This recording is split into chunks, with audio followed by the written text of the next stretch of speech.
a falsehood. Okay, so as you can see, we got Matt with us today, and you already knew that because you heard us. It was pretty excruciating listening to us troubleshoot today.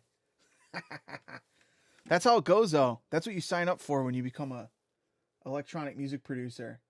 Not only do Mm-hmm. you sign up for your own heartaches, fucking around Yep. with settings And and audio bullshit, but you have to. especially when you're working with other people, have you noticed that things go wrong only when you're like in the studio with someone else or on stream with someone? Yeah, Otherwise, everything's fine. you know what though, man? It's just like DJing or anything else. Like the first couple of times that things go wrong, like my face gets all red and I start sweating and like it takes me like weeks to recover from something going horribly wrong that isn't my fault. But Yeah. after a while, when things go wrong, I just like with DJing, when things start going wrong, I actually thrive off the energy. You know what I'm saying? I don't know if you're the same way. Yeah. It's definitely it's an acquired thing for sure.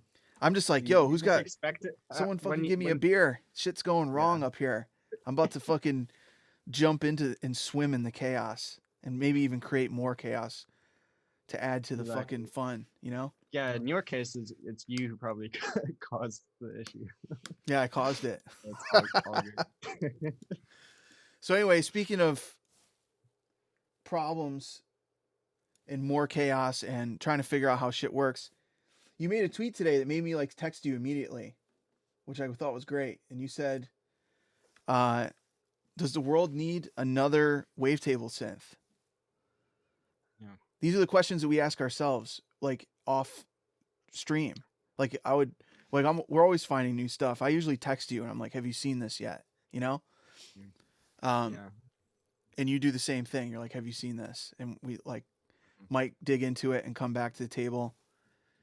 Uh, and that's one of the reasons why I like being friends with you is because we always do shit like that Yeah, for sure. and like hang out. And it's not But yeah, about necessarily keep in making mind music. that What's that? What'd you say? yeah, keep in mind I did write that tweet before I knew it was free. Oh Um, yeah. Okay, yeah, yeah. And I mean, well, that's the reason why we have this. That's why we have the like. I mean, one of the great things about the pandemic, if there's any great, not maybe there's just one great thing about the pandemic, is that we learned how to stream.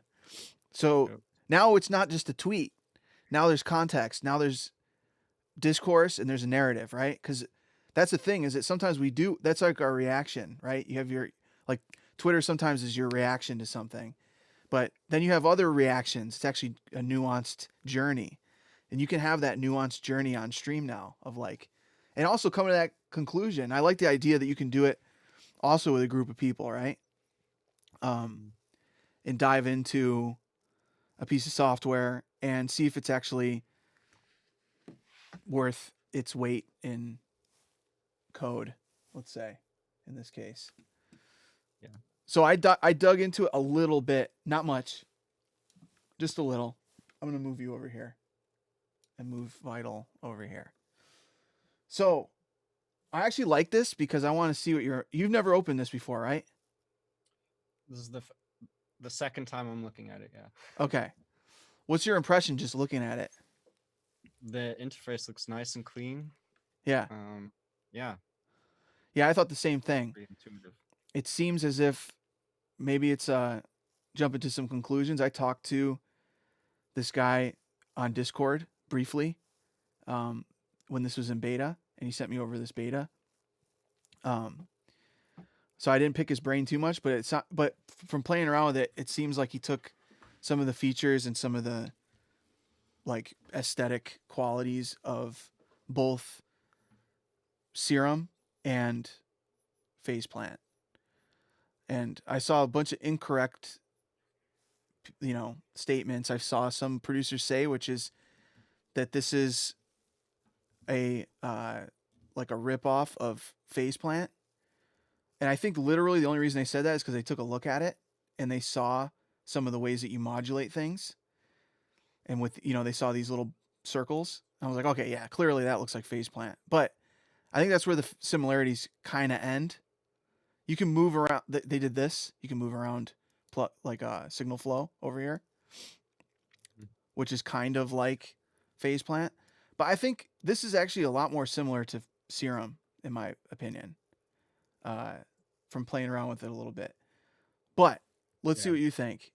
And I want to show you what I know so far, and then I want to pass the screen over to you, and I want to see what you do with it, just intuitively. And maybe we'll get somewhere, or maybe we won't. I don't know much about this at all. I've probably spent a total of 5 hours on it. That's about it. And also coming out of oh, by the way, sound check. Does this sound good to you guys? Is this panning back and forth? We good? The sound?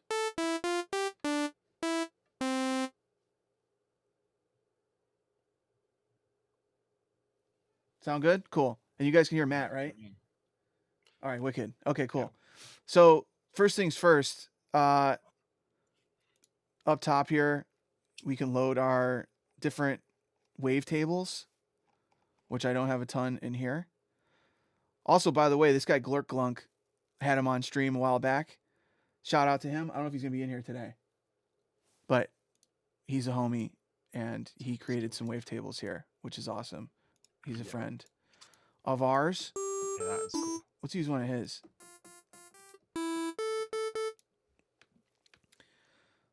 So that's how you load that. You can switch to 3D mode here. You got a couple different views of the wavetable. One extra one, SP. 2D, 3D. One extra one versus what we've seen in Phase Plant and Massive. Or not Massive, sorry, Zero. But also Massive. Over here we got a couple different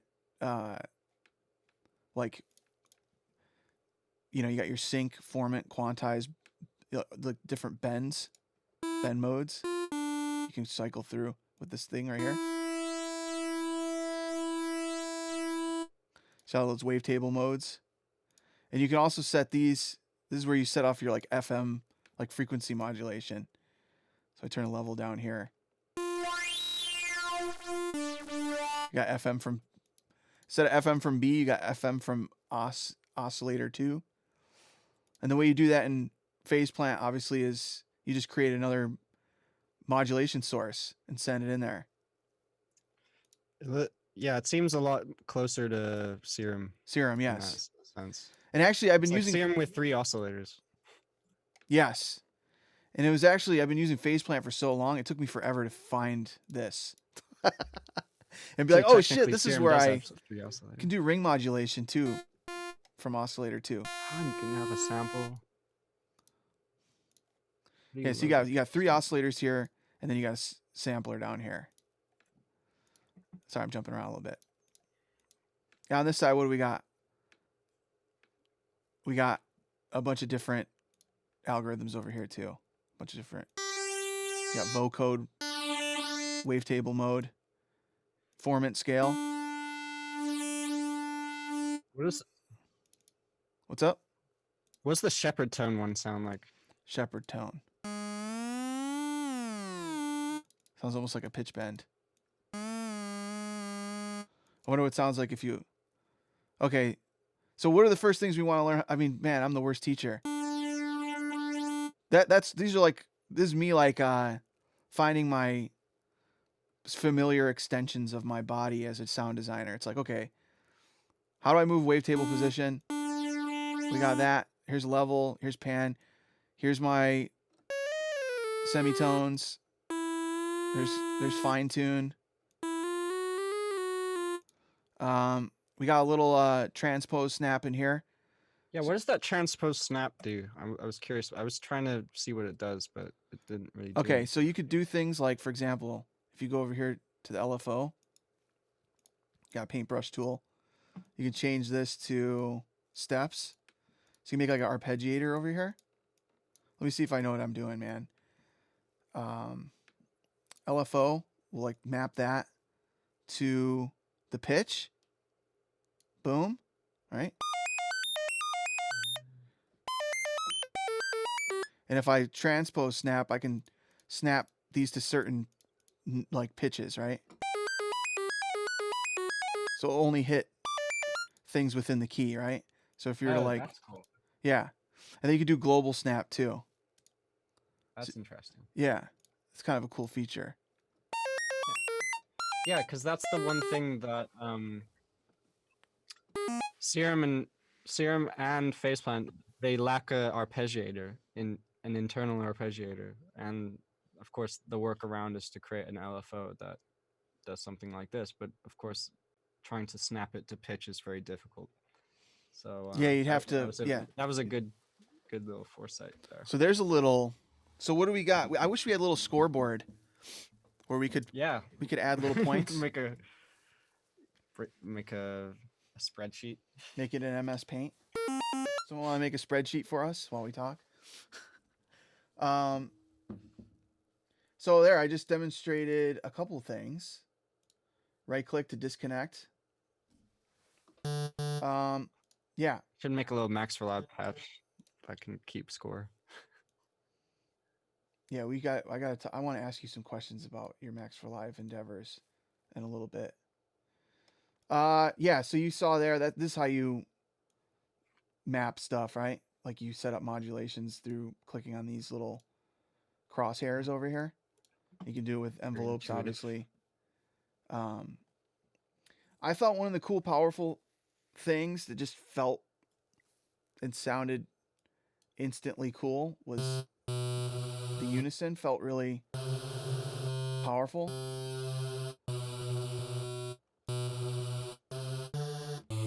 And you can go in and like really play around with a lot of unison tools. I watched so you got distortion spread, spectral spread, table spread, stereo unison, which is probably the most useful knob for a noob, and unison blend, which we know what that does, right? You got the original signal and you got all your family of detuned voices over here. And then you got your detune range. Simple. And then you can load them up for every oscillator. And these are grayed out because I don't have them triggered. Boom. I thought that was cool. I wish the stereo controls were on the actual oscillator and not in the advanced setting. Yeah. Like how they are in Faceplant, but yeah, it's just a small detail. I mean, there's obviously no room for it. I thought it was interesting. Like one of the things that, so when it comes down to it, to me, I'll save for what my thoughts are on this synth because I don't know. I think you have to play around with the synth for about pretty consistently for a couple weeks to really decide if it's something that you really love. Because that's how I felt about with Faceplant. It took me some time to really get into the flow of, and once I started realizing how open it was to do things, it changed the way I started thinking about making sounds. And now when I go back into Serum, it's not that I don't like Serum, it's just it feels a little bit more rigid, you know? Now, what's that? I was gonna say there's one feature that this has that I really want to try out that neither Serum nor Faceplant have, and that's the text to wavetable thing. Have you played around with that at all? Let's do it. What should I write? I'll write. I don't know. What should I write? Come on, guys. Give me something to write in the chat. What am I going to write here? KTN? Oh my God. Let's think of something more creative than that. Your name. That's the first thing people write. Oh yeah, you just right click on it, by the way. All right. I'm just going to write Matt Zoe. I'm going to kill the Zoe. Kill the Zoe. Boom.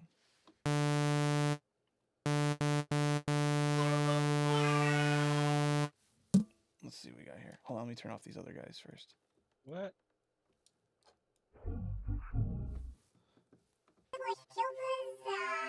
Whoa. Kill the Zoe. Kill the Zoe. Kill the Zoe. Kill the Zoe. You can resynthesize preset to wavetable. Can you change the accent? I wonder. Yeah, you can right here. So you got a whole list. You got everything from Arabic to Vietnamese. No way. Way. What does it sound Wait, like in how? Japanese? What's that? How do you do that? Right click. Yeah, right click, then text to wavetable. But how Oh do you shit! switch? You have the basic version. Yeah, I have basic. I didn't want to pay for the full thing. Well, you shouldn't have to pay for it yet because you're just testing it out, right? Yeah. This guy blessed me. So in the full version, you can change. But here's what I would see you doing. Oh, by the way, full wavetable editor. Here's what I would see you doing. Mhm. This is what I imagine Matt Zoe doing. Is something like that. What, editing the wavetable manually? No, just typing gibberish in this fucking thing.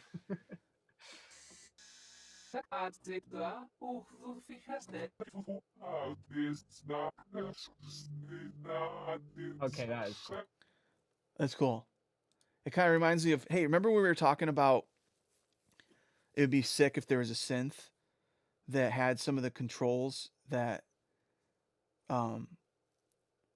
what the fuck is the name of the program? The Vocaloid 5? Mm-hmm. Like all the articulations of like an actual voice. You know what I mean? Yeah, yeah. This is pretty cool. This text to wave table effect or whatever this is. Turn off the unison. I want to hear what it sounds sorry. like just playing. Yeah. Good call.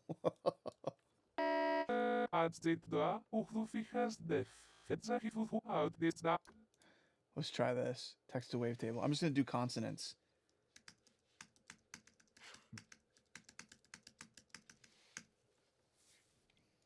We'll do German for extra consonant attack. What do we got? This thing's really remarkable. I'd buy it just for this. Oh,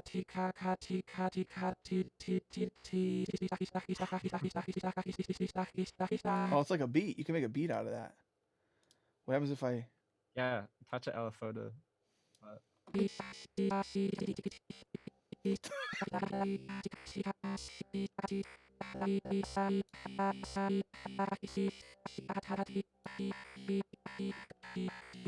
What if I changed it to just a... what we got? Up. I want to change the grid size to 1 by 1. I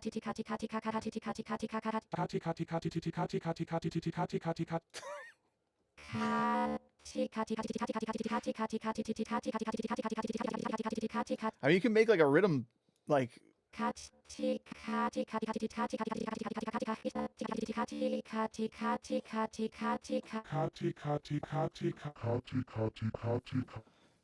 actually sounds really cool.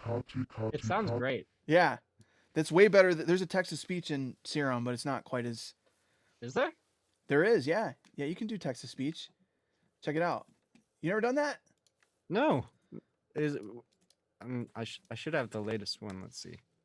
No way that I know about things that Matt Zoe doesn't know. I feel like I feel really smart right now. Many things you know that I don't know. Not okay, yet. so how do you do text to just load up Serum, then you go to the wavetable editor, and you just type down here. You say, kill the Zoe, right? Does it work that way? Wait, how do you do it? What is it? Text? No way. What's the formula? And where you enter the formula? Yeah. What's the formula? Does anybody know it? I forget what it is. There's a specific formula. It's like quotes or some shit. Okay. Let's see. Kill the Zoe. There you go. Boom. All you do is just put in quotes. Oh my god. Yeah. Okay.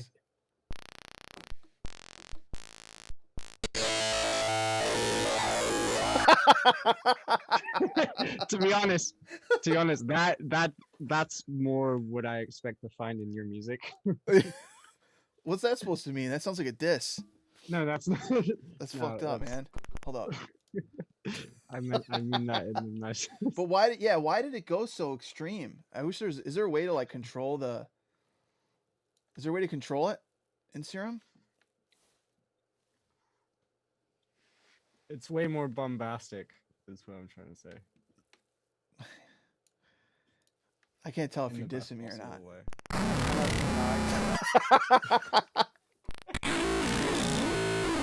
It sounds like I kind of like that. Oh, more. you know what it reminds me of? It reminds me of do you remember that EPROM song he did with Yeah. Zeke Beats? Humanoid. Zeke Beats, yeah. Humanoid 2. Humanoid 2.0.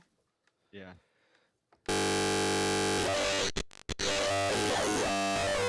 It's like exactly the voice. Human. What is it? Yeah. The humanoid. I like that aesthetic more. I like the fucked up 80s like 2-bit sounding Yeah, one. but maybe you can. But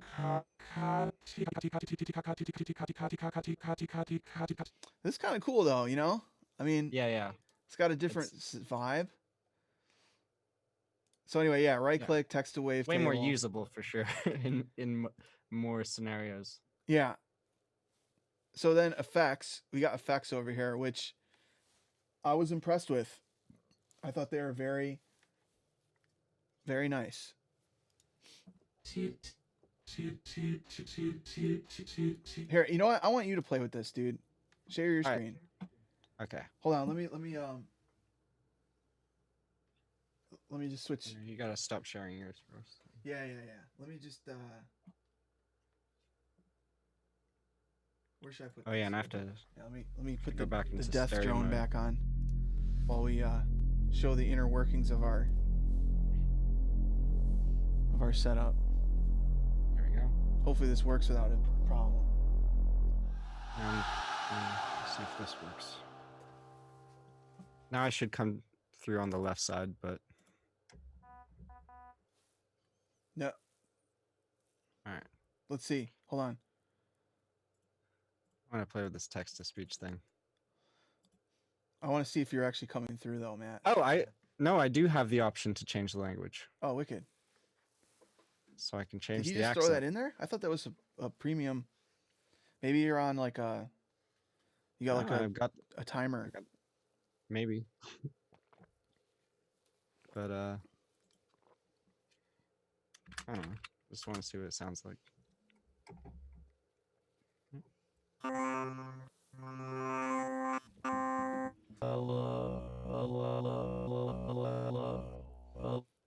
It's cool. I really like this. All right, so let's see. Hold up. Let's see if your panning works. Let's see if we got full stereo from you. We don't. No? No, Oh we my don't, Matt. God. Do you remember what you got to do? Hold on. Stop scaring your screen for a second. Hold up. Never mind. You're good. You're good. You can fix it now. Let me try and fix this. Audio settings. Everyone that's joined us today, has anybody got any questions? Matt's got to switch something over real quick. Has anybody got any questions? Anybody got anything you want us to dig into in particular? Do you feel entertained? What's going on? Shout out everybody in the chat. Zach, good to see you again. 9 stars. New people, Corey Music. I am Dash Fireballs. Who are these new people? Kotek Music, good to see you again. Familiar Oddity. What do you got for us, Matt? No. Nope. I can't hear you either. No. Sorry, we're getting Matt set up. Shadow Wanderer, good to see you. Static Music, welcome back, my man. It's been a minute, brother. Now? I can hear you. Oh yeah, there you go. Yeah, you're good. Okay. All right, now I'm back to Matt. Thank you. Anybody that joined today? It's good to see you. Here we go. Back to Matt. Let me move Let's go through some of these wavetables that come with. Yeah, let me move my ugly ass. Oh God. Noise.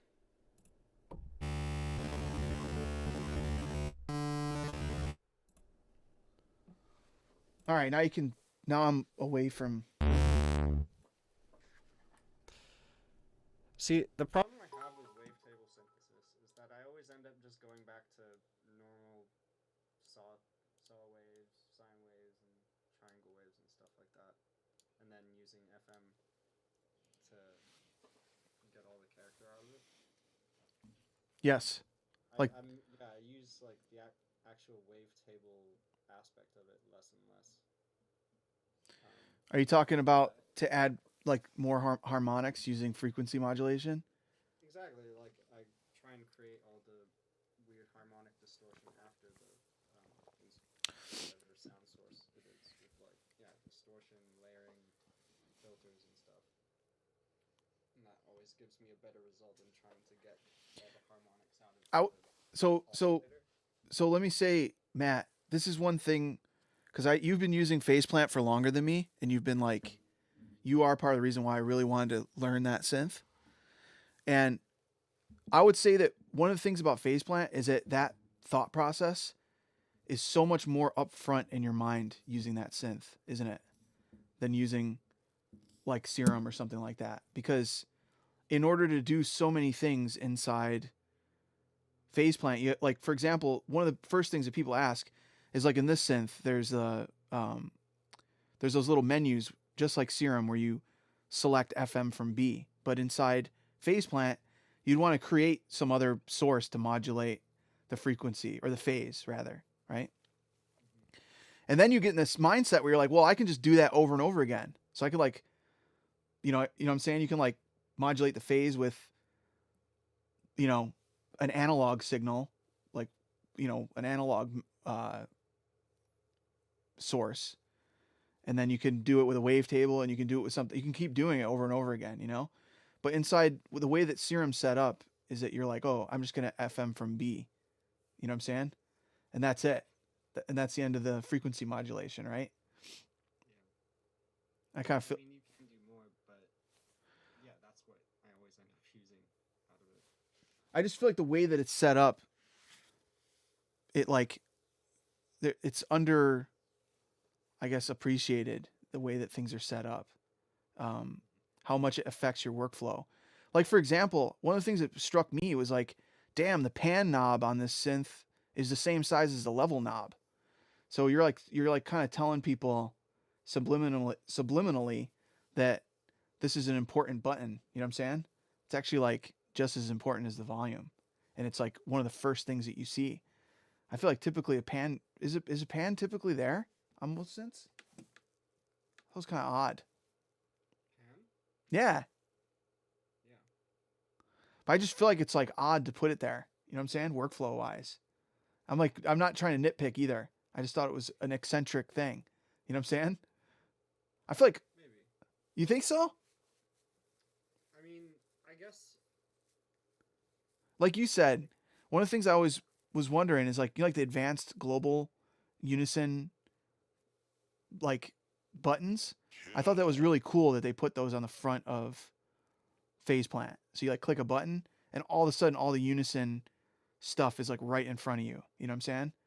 Yeah, yeah. I love So it's like it feels intuitive to like play with the spatial area, of like of a voice. Yeah. I like the fact that the pan is on the oscillator because I really hate it when like the pan is on a filter or something. Right. Yeah, Or it's super tiny.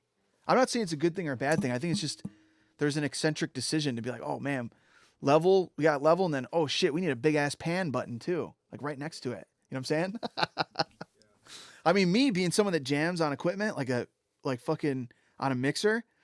Imagine if the pan was right next to like a filter. You know what I'm saying? So imagine how much more it would get used. You know what I mean? Yeah.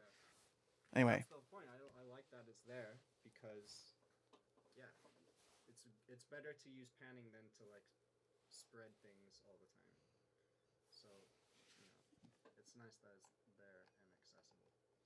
right on. All right, sorry, I won't interrupt you anymore. Keep going. Nobody can hear me apparently. Oh, you got to be louder? What's wrong? What? I don't know. My mic is as loud as it's going, and it's right in front of my face. So it must be coming through your speakers. Hold on a second. Let's see. I have no idea why. Oh, you know what? I might have muted myself. 1, 2.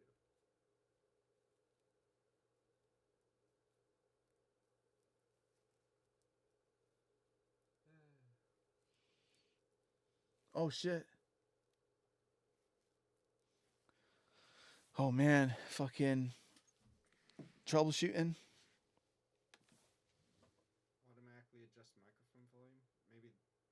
Is that better?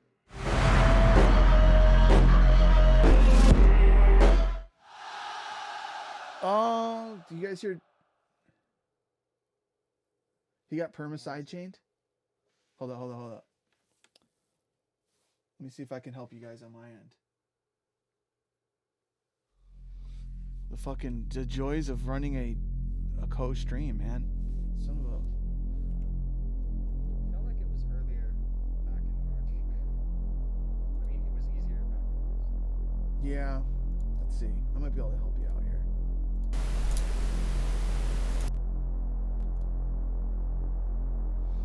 Is it? Hey guys, is it just Matt's voice or is it also the DAW? Play some shit on your DAW.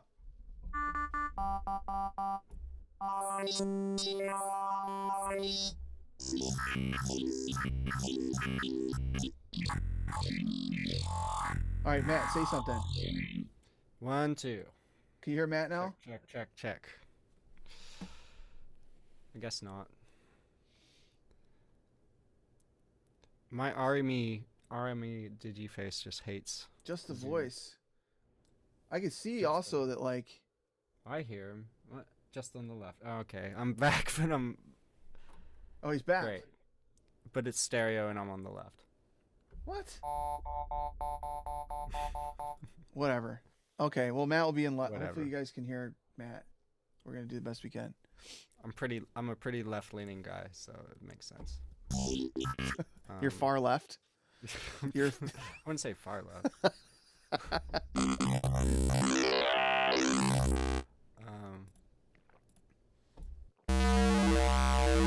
Okay, well, let's check out this editor, because I'm more curious about this, because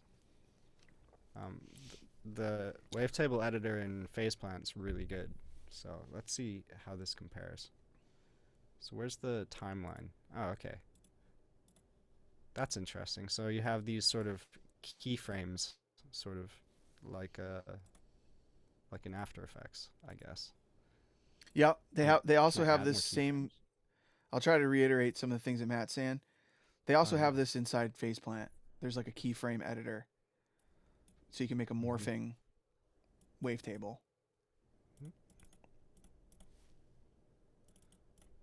Whoop. Okay, so now Matt's a far left radical. oh, that is cool. Yeah, this is a good wavetable editor for sure. Add modifier. Wave warp. Shout out trigger mode. You know, this seems to be, if not as good, it might even be better than Faceplant's. It seems really intuitive.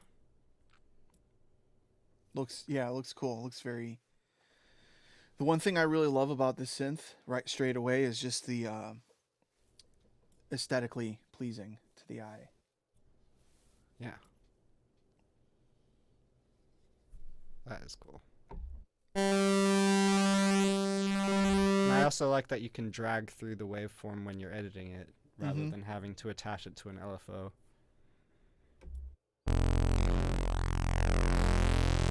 And then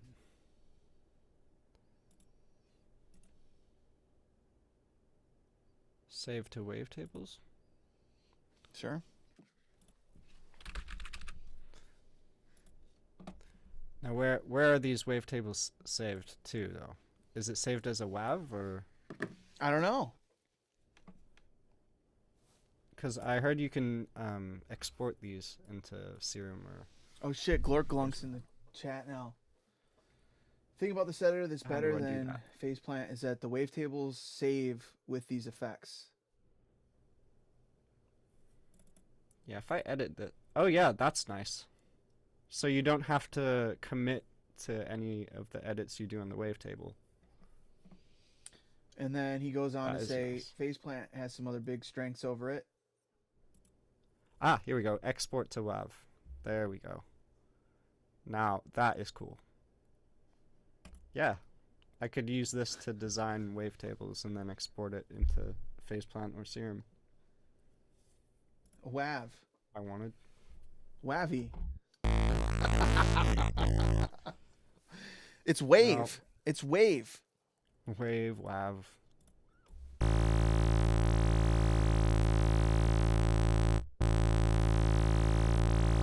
It's spelt wav. Wav? Sounds like some Mandela effects. Yeah.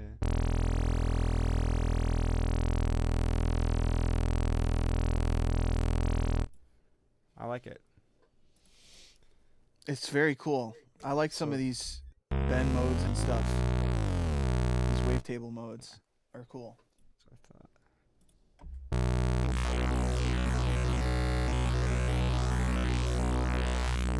I don't know. These are really cool and stuff, but again, it's like I never usually like the products that come out of this kind of sound design, you know, the like really like wavetable-y sounds. Mm-hmm. You know? Like they always sound better filtered and distorted anyway. Yes.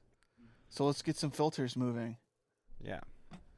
Also, how do in we the chat, engage is this? it wave or wav? Type 1 for wave and 2 for wav.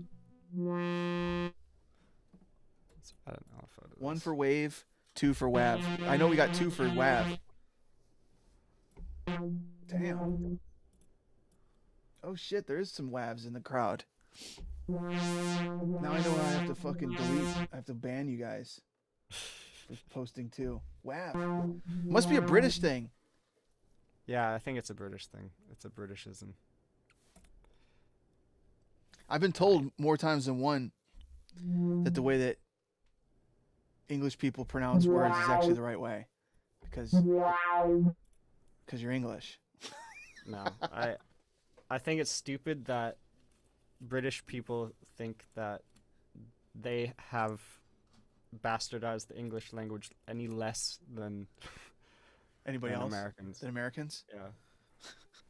I mean, both Englishes aren't exactly the same as they were like 200 years ago. If anything, a lot of Americanisms are closer to what they used to be than Britishisms. That's interesting to think about.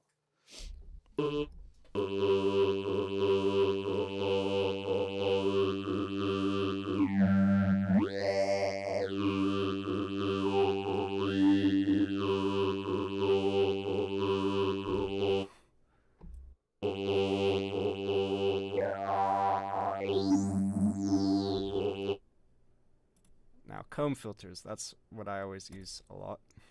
Let's see how good the comb filter is.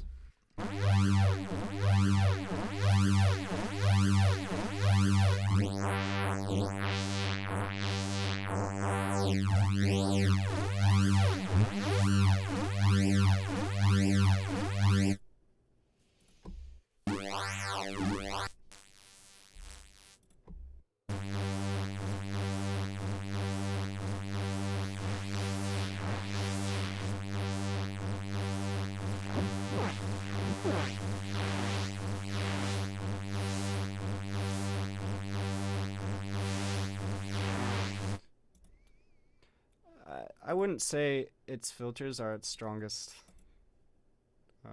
asset. You don't think so?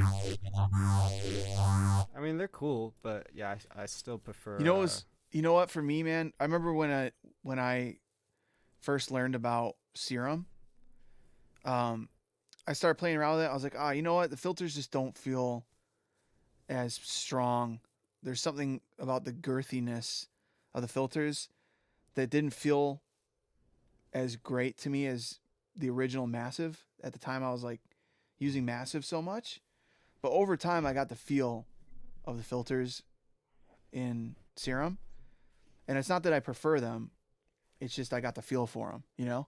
And I kind of felt the same way about Faceplant too. It like took me some time to like find the things that I liked about how those filter models worked, you know? Yeah. One of the I things know what you mean. One of the things I like the most about the filters in Faceplant is like how steep you can get the fucking cutoffs on them, you know? like the Yeah, bandpass. You It's can like make it. having a Pro Q3 inside your synth. Yeah, yeah, It's yeah, great. yeah. But anyway, Um, intuitively, that was great. It wasn't hard for you to find the filter. It was simple. to yeah, set no, it up. it's all very like the interface is awesome. Easy for me to find anything I need. You got phaser, And- a phaser filter. Yeah. Setting. It just this all looks like a really nice free alternative to Serum. Yeah. If not a competitor to Serum, to be honest. I mean, I don't think it's a competitor to Phaseplan, obviously, because it's not modular. You can't have multiple filters and effects and stuff. So in that way, it doesn't compare at all. But let's hear what the reverb sounds like, because that's a good test.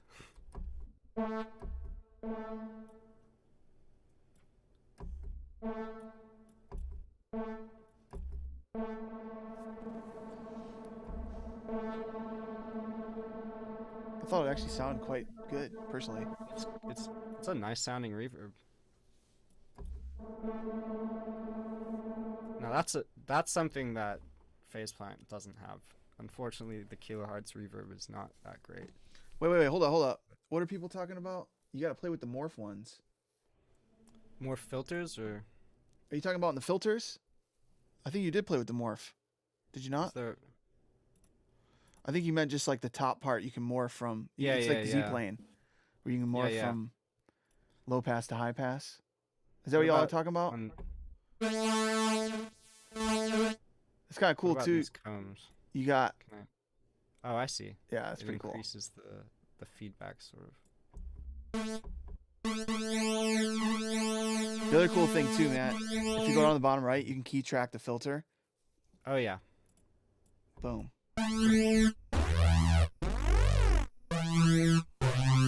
Yeah, that's really nice feature. Really intuitive. Does Serum have that? Can you key Yeah, I track think you things can set it easily, up. or do you have to modulate it with the pitch? Like where's Serum? Yeah, in Serum, I think you have to. Whoa. I like your serum Yeah, skin. there's no. Yeah. I've never seen this one. I want this one. Yeah. Oh, you gotta get it. Holy Serum shit. 98. Who made this? The guy that made the original Serum skin, I forgot his name. Yeah, Holy he did a shit. post about it like a few months ago. I was like, not only do I love this, I need to make everything in my computer look like this. Well, that just made me want to use serum. Yeah, exactly. It makes me want to use Serum more. But yeah, if you were to do that in Serum, you'd have to attach a note to the rate of the LFO, or whatever parameter. It's nice to be able to just key track something easily right there. Oh, that's for the filter. Yeah, you'd have to send a note to the cutoff, I guess.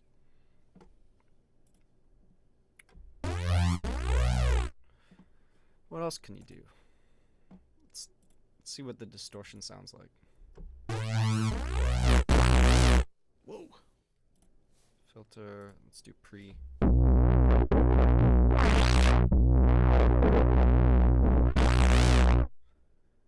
Let's do hard clip.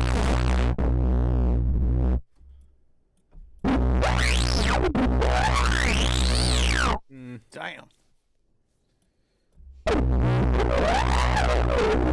Yeah, it's not the nicest sounding distortion.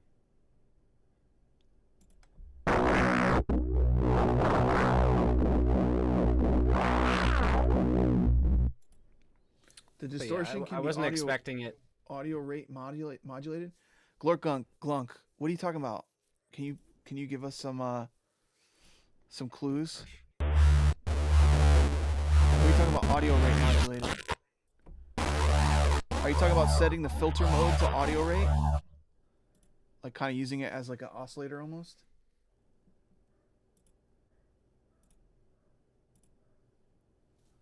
Sorry, Matt, continue. I'm just going to have... No, what were you talking about? Audio Use a rate? key track LFO on the distortion drive. Boom. Isn't that what I was just saying? So you can set LFO to key track mode. So go see where it says trigger on your LFO?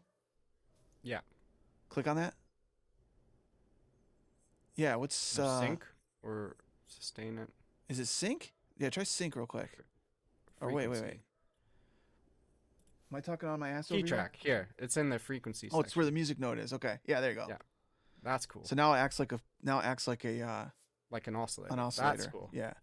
Okay, so I could set this to like modulate the pitch or the the pitch, and it would be like FM synthesis, or I can set it to modulate the level, and it will be like ring modulation, I'm guessing.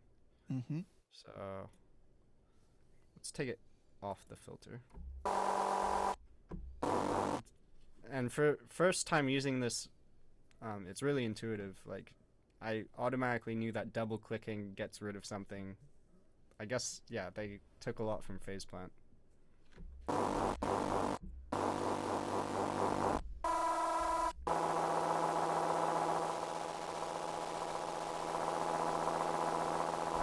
And frequency. Let's go all the way down.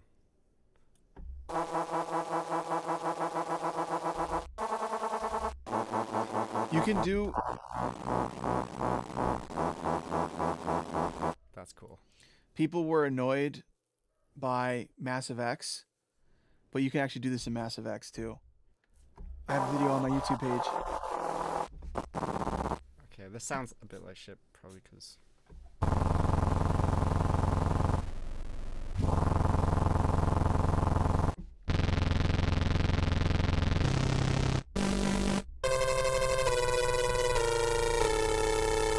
Yeah, so it's doing a sort of ring modulation. That's cool. What other cool things can you do? That's it. I'm just kidding. That's Well, yeah, they got a matrix that's similar to Serum. Mhm. The things that I thought were the coolest right off bat, like I said, those different like wavetable modes on the front panel.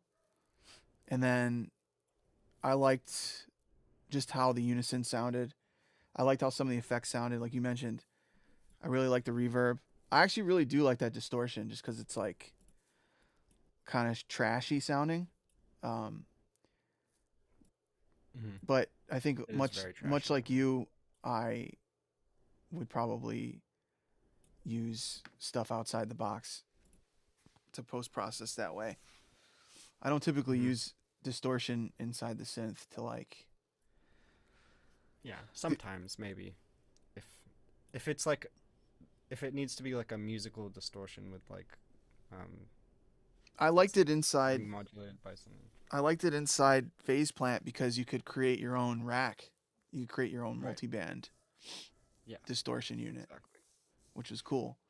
And you can mix and match the different distortion types, which maybe that's something they'll add here because I think that's some. Yeah. I just feel like that's a modern production technique these days is creating effects processing on bands. I think that that's something that most producers want to be able to do inside a synth even, you know? Mm-hmm. I And like build this feature. I don't know if you saw this, but you can like change the linearity of the signal on the matrix. I don't know how you would say it. Yeah, change the curve nice. of the input coming in. Yeah, there's also I don't know this how. there's also this LR Yeah. stereo mode, which I thought was kind of interesting. So if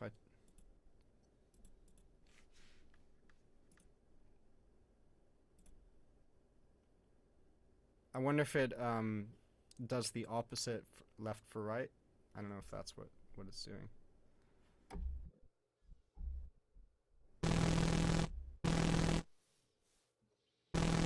Yeah, that's what I'm guessing.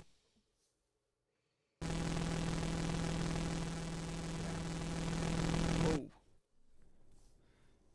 I made the shittiest. Let me initialize the preset. Go to the little three Wait. lines. Yeah, initialize. there you go. preset. Boom. There you go. Okay. So let's create another wavetable. Hold on. See how quick I can do this. There's like the swipe mode on your phone. How do I You gotta draw. There you go. yeah, You can change the grid size right beneath. how do I do it to like a freeform paintbrush? Maybe click Can I do that. that? Maybe click that little gear. No. Let's No. zoom. You can Oh. create a grid. Oh, I see. I can add do additive synthesis here. I see. Okay.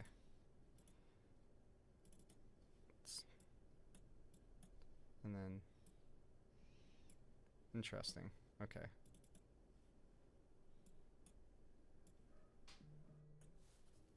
Okay, this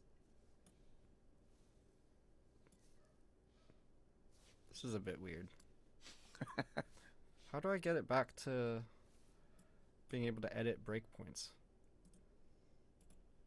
I don't know. That's a good question. Maybe you can't on this street. I was editing the other. Like you talking about when you're on the front? You could get different kinds of paintbrushes, you mean? I'm sure before I was able to like edit breakpoints when I was editing another wavetable. Just Let me turn the try grid. that. You can turn the grid off if you want to. Yeah, like here I can edit breakpoints, right? Oh. How do I get So how do you turn that So, on? whoops. Whoa. when I initialize it? It turns it into that weird snappy Yeah. grid. Got any Clunk, help us. Yeah, somebody Remove tell group me. and add a line source. Remove group.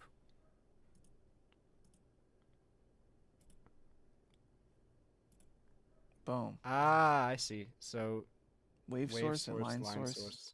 Ah, okay. Thank you. Damn. Thank you. Ah, that's cool. Right. By the way, just to make us feel less dumb, Glorklunk worked on this synth. So he better know this shit. And turn the grid off if I want to free draw. How do I turn the grid off? Yeah, Glorklunk, you want to come on here? Do you want to come talk to us? Yeah, I think. Yeah, we're just idiots like Here, hold on. messing around with this. He's the one that knows about this. I'm going to bring him on while we talk. I'm going to send you an invite, buddy. If you're around. You don't have to take it if you don't want to. Ah, here we go. Turn grid. 0. If I can fucking give you an invite, I don't even know how to do that. God damn. Okay, let's add another source, wave source. Oh, actually, I know how to do it. Grid off. Nice. Okay, that's what I wanted. I'll just send you the invite, Glork. And then if you feel like jumping on, So what happens when there's multiple waves? Multiple you can jump on. sources? And then you can take us all to school for a little bit, which would be awesome. I'd very, very much appreciate it. I'm going to send you the invite on. Oh my god. Glork. I just sent it to you on Discord, my man. Remove group. Now, Is there a way to undo? There's no undo. Control Z? No.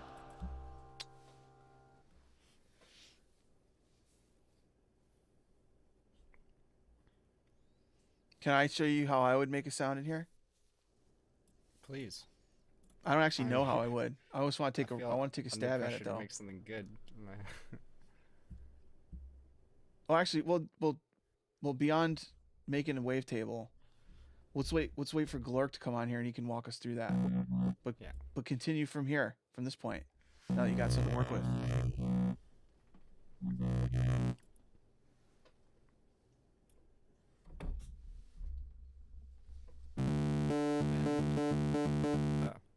Glad. How long have we had this synth for?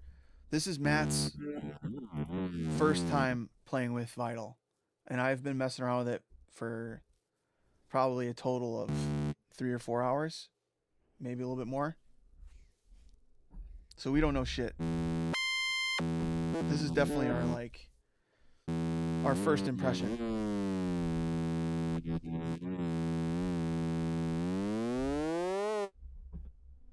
That's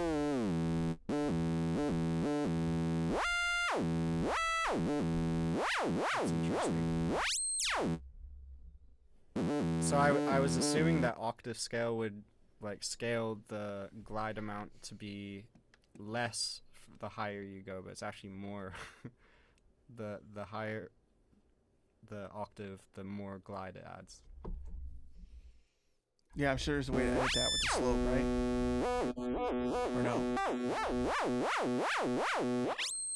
Whoa.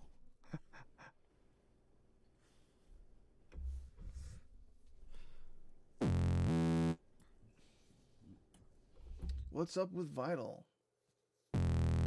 What's up, Donda?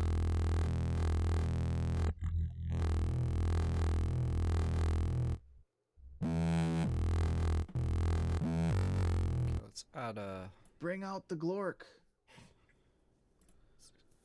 We sent out a bat signal for Glork. He's on his way. He's speeding through traffic. Running red lights just to get on to show us how to use the wavetable editor.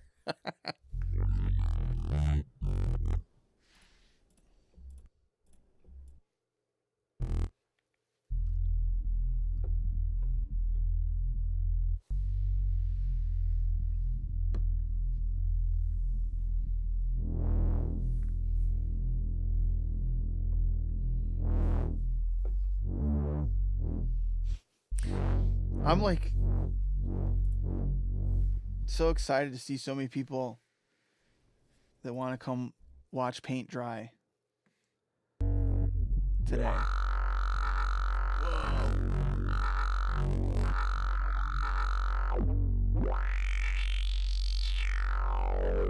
To be honest, one of the most impressive things about this is the reverb. Like it didn't it's need nice, to have this yeah. good a reverb. Super nice. I'd love to have this as a separate reverb.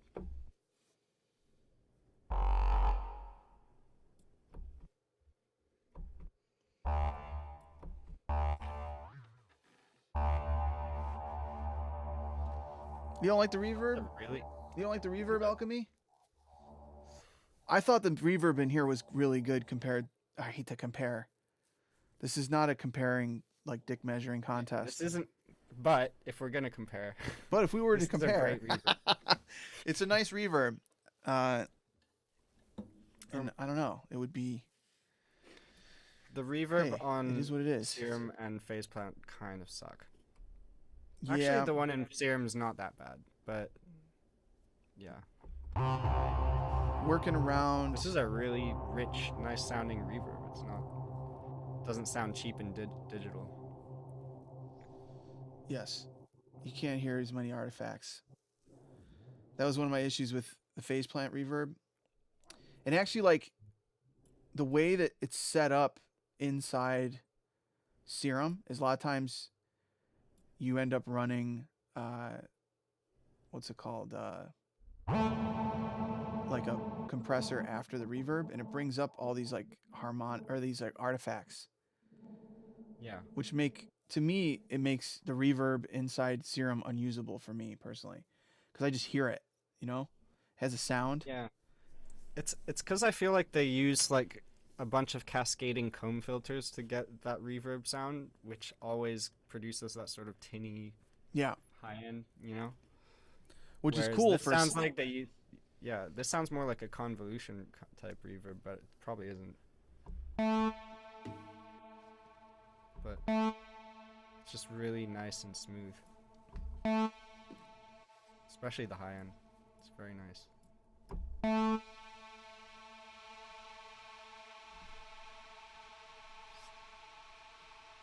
Could sample that as a pad. Yeah, it's got a cool texture to it. I wonder if you could resample the effects into let me see. Let's resynthesize preset to wavetable. Okay, now let's see. Whoops.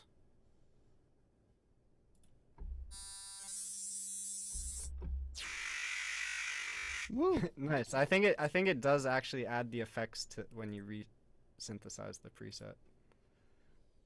Well, that's not.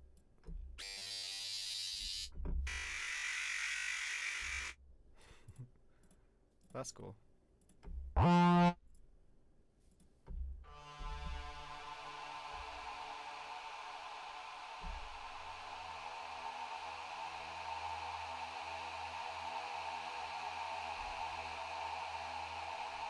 Yeah.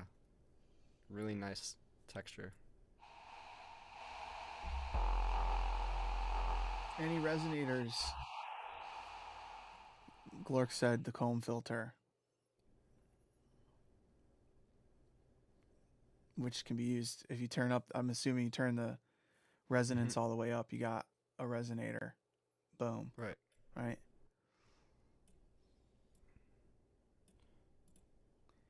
I mean, that's one of the things I found was, again, the reasons why you might use a synth sometimes become a little bit more abstract in the sense that part of the reason why I like using phase plant is because it kind of puts you in this mode to where you're starting to think about, you know, you're just thinking about sources in a lot more of an open way, right? So if you're like, okay, I want, like you said earlier, if I want to create an arpeggiator, I have to use an LFO and I have to set it into like step mode and then map that to the pitch. And now I have an arpeggiator. And it's like, okay, how come I don't have any bend modes? How come I don't have any warp modes or anything on my wavetable? It's like, well, you do. You just got to use them the same way that you'd use any other phase modulation source, you know? And instead you just set it up as like, you know, sync or whatever it is you want, asymmetrical or, you know, whatever formula you want to use. And same thing when I play around with modular shit.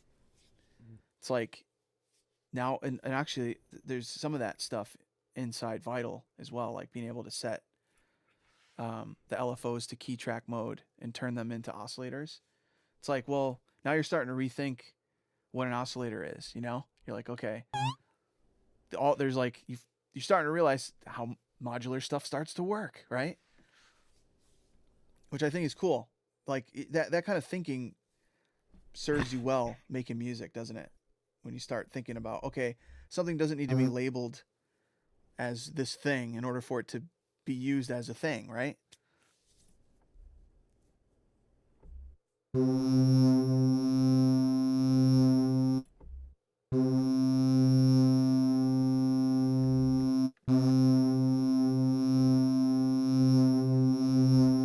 That's cool.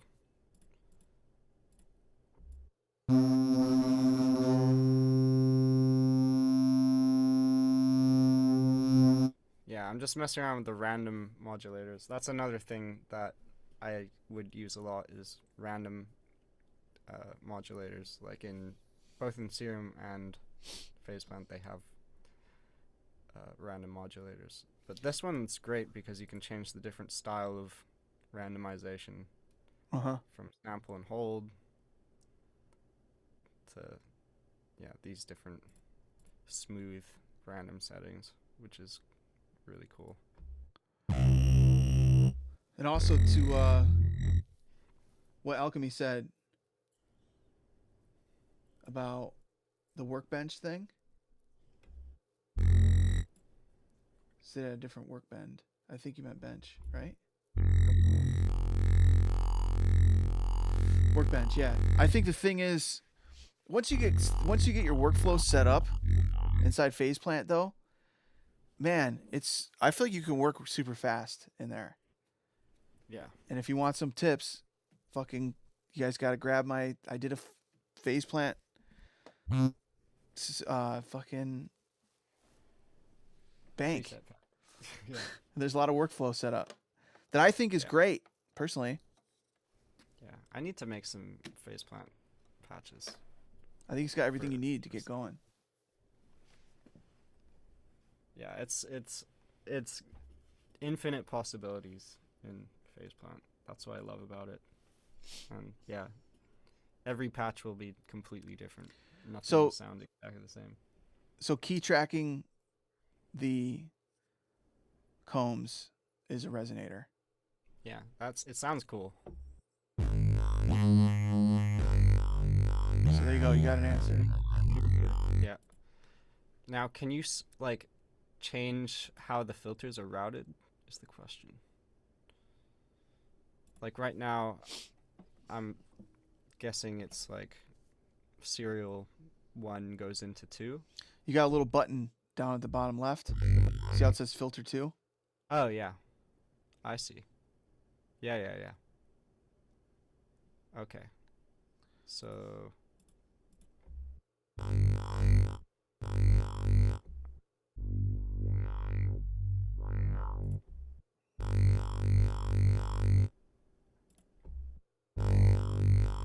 Oh, okay. So by default, they're in serial, and if you hit one of these buttons, it's in parallel. No, sorry. By default, it's in parallel, and if you hit one of these buttons, it's in serial. That's cool.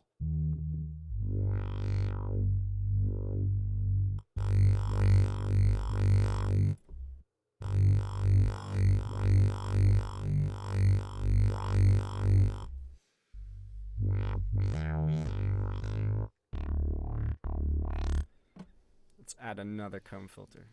Mackie Dubs, grab that pack and message me if you like it. Tell me what you think. If you got a subscription, I know we're talking about Vital today, but if you got a subscription to Phase Plant, you already have my pack and a bunch of other ones too. A bunch of people made packs for it.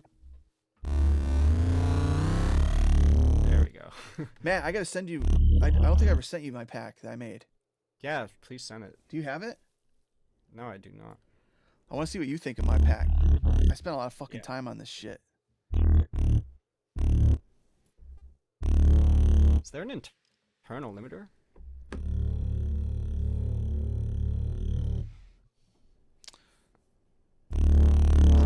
Oh no.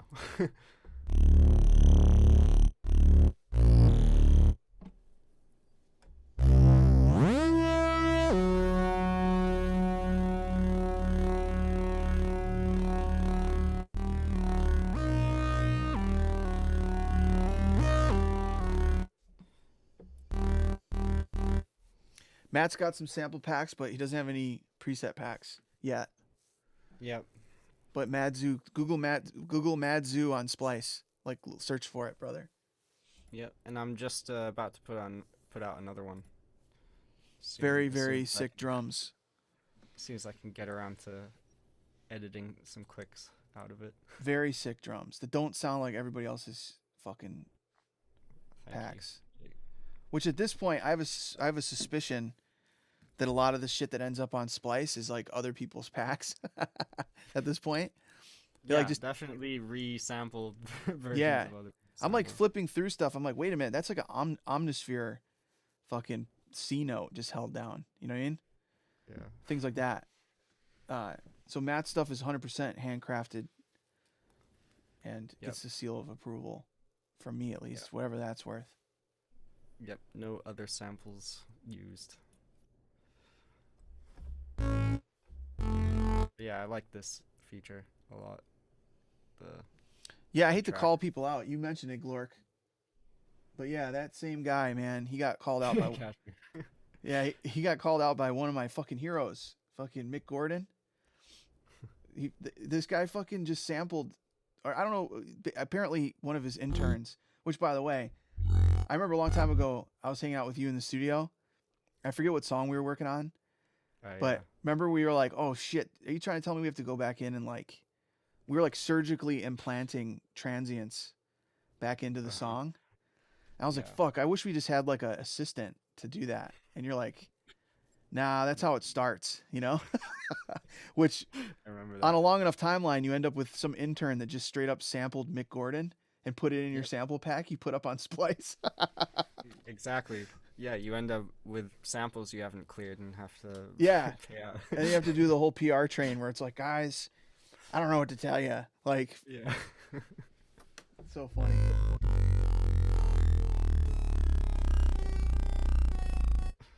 That is really cool.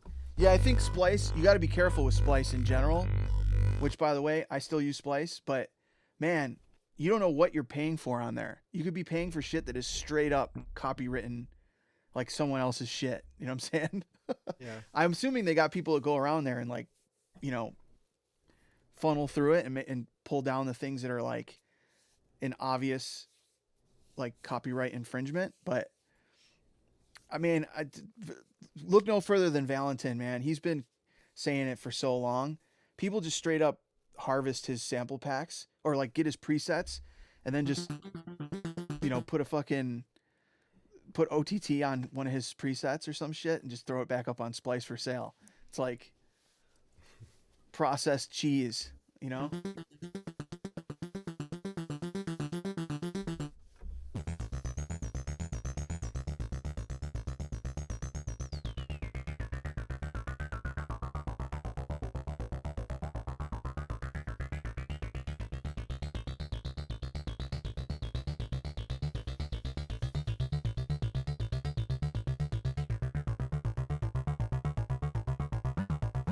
That's a guy I want to come and hang with us one day. Valentin, yeah. Yeah. I was talking to him. I've never actually spoken to him. I mean, I just talked to him the other day about working on something. I want to see what he thinks of Vital. He hasn't said anything about it on Twitter or anything. Well, he's the serum master. I'm expecting he'd love Vital. Yeah, he never said anything about Faceplant. He never said anything about... I think he did say something about Massive X. I think he said Massive X sucks. Yeah, to be honest, I didn't get Massive X. There weren't enough features on it that I was like, yeah, I need that.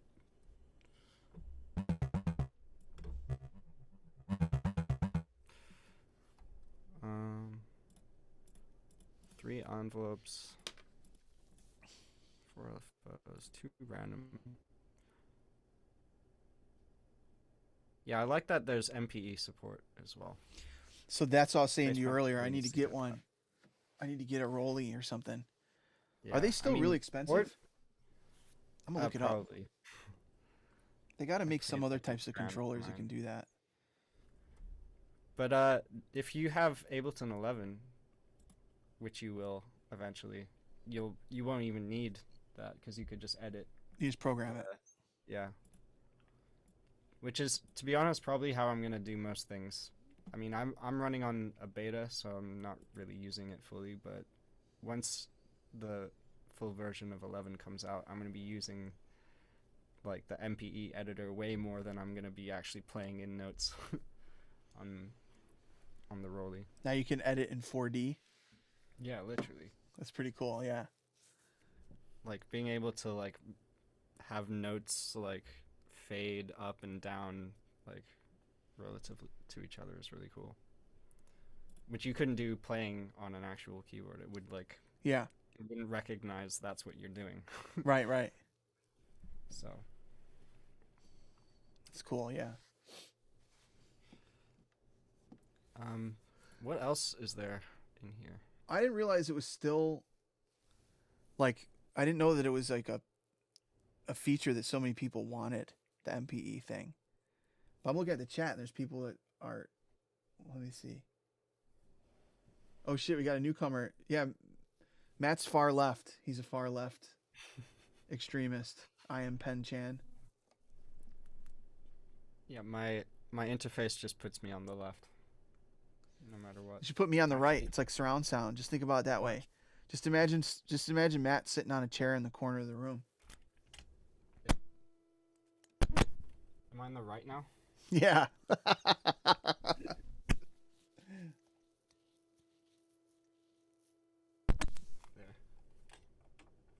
Wait, I can be in both ears if I use my talkback mic. There you go. Yeah. It does work out. It is working. Now I'm in both.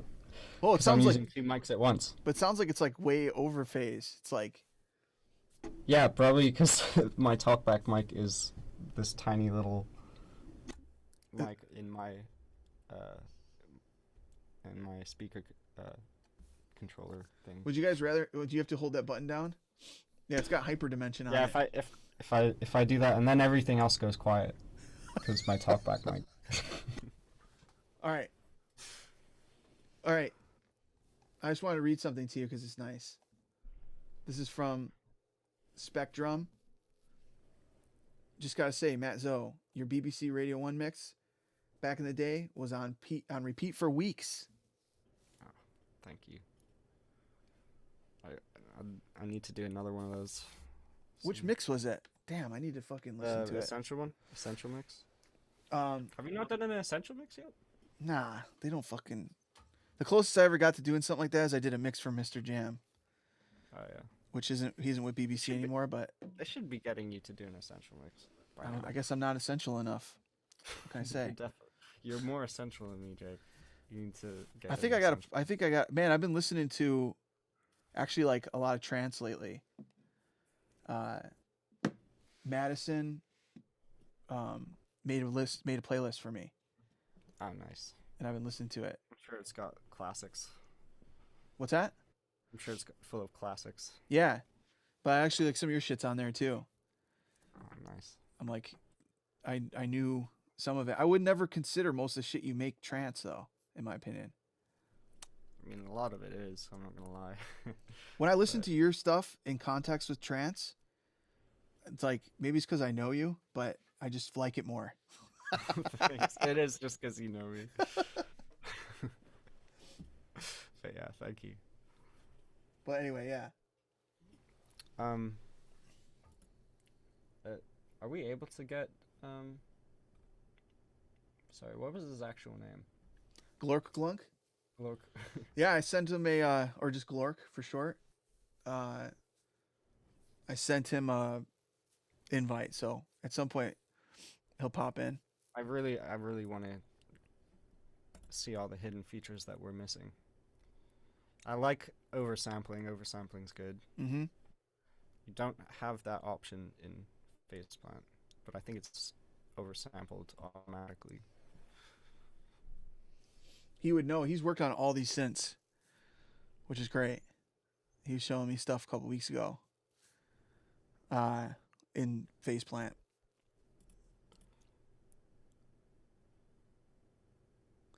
Yeah, to me, like with Vital, my thought process is the true value and character of the synth. It comes out with time, you know? And also like the way that because a big part of it is like the way that you use it, right? And how much room there is for that to take place. Like there's certain synths where there isn't a lot of space for you to like come up with your own way of doing things. There's a kind of like pretty rigid way of doing stuff in a lot of older synths.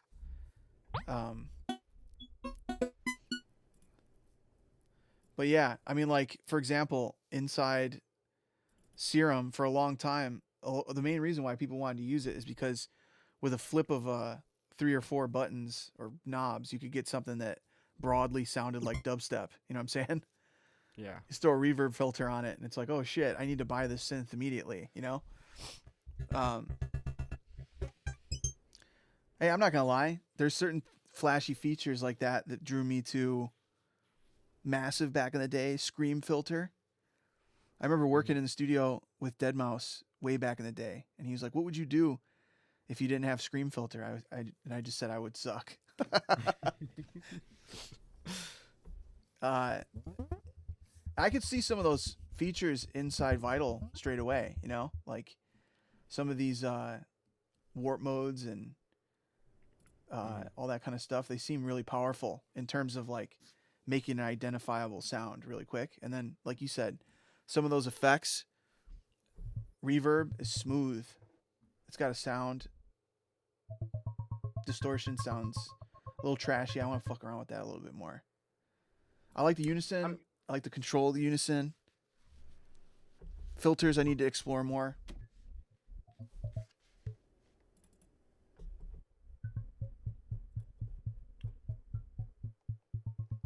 I'm confused what the difference is between this random modulator and these random modulators. So all that stuff is all rolly stuff, isn't it? Or no? Not Oh, all of just it. pressure No, and this, slide is. Okay. yeah, just pressure and slide. Stereo is cool. This is a feature that other synths don't have. Is that you can modulate things like oppositely to left and right channels. So you got random 1 Go and ahead. random 2. Do you see that? Yeah. So these like you can visually see what they're doing and stuff. But this one here seems to be separate from these two. Ah. Does that dial in the amount of either of those, or just in general, like a global?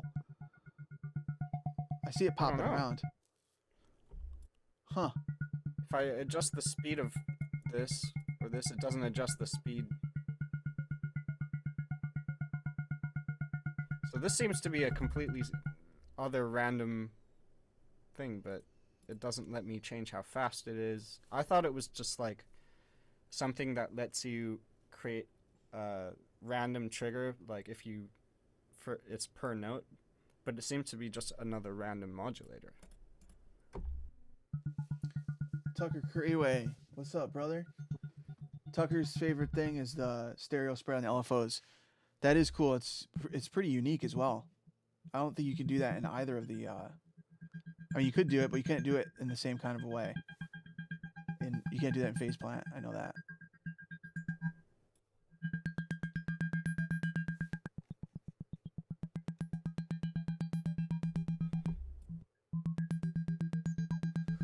But yeah, Spectrum. We did mess around with the LFOs on the back matrix. The LFO spread. Oh shit! Shout out Treasure Fingers. Hey, Treasure Fingers. nice. I bought one of your shirts. I Oh, bought one of your okay. screen printed shirts. My man. I don't know if you knew that. I don't know if you look at your orders, but I bought one. The 404, Psycho 404. Shout out Quantum Logic. Hey, Remo. Sorry, just shouting out some of the people in the chat.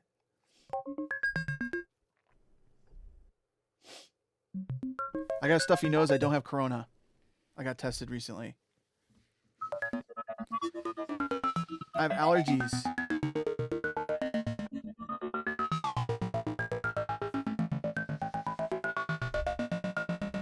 Oh shit. It's invalid. All right, hold on a second. Glork's trying to get in here.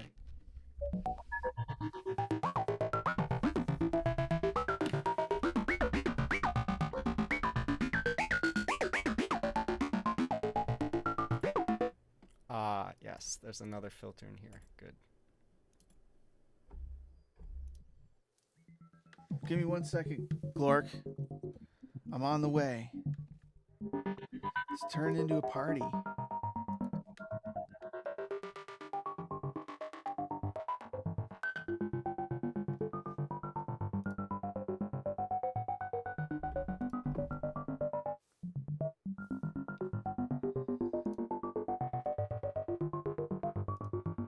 Oh, that's cool.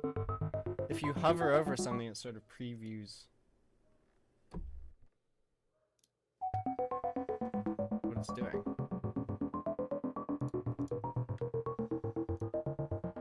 Let's see if this works. Try this one, brother. This one might work.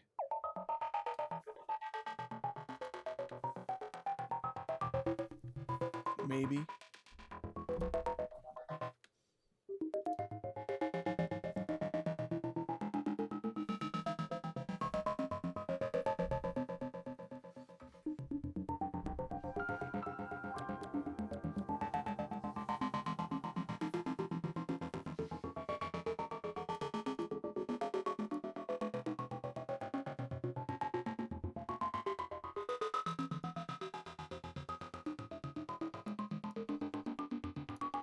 Gotta make some room for Glork.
This is actually calming me.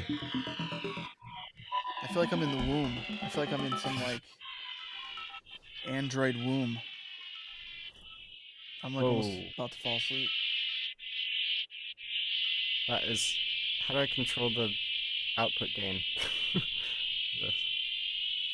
Sounds like there's some serious OTT Yeah. There is. expansion going on. There we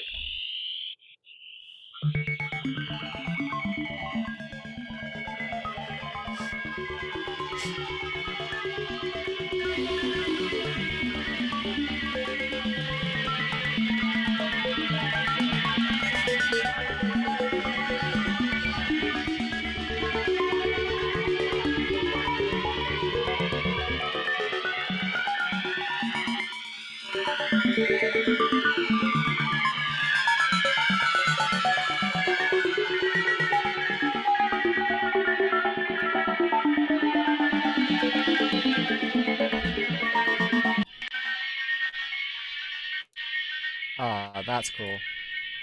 You can automate that.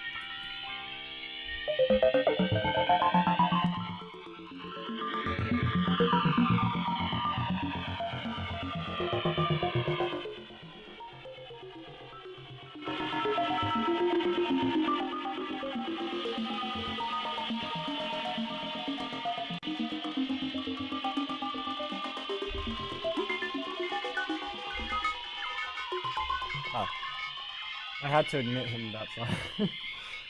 Oh, There you go.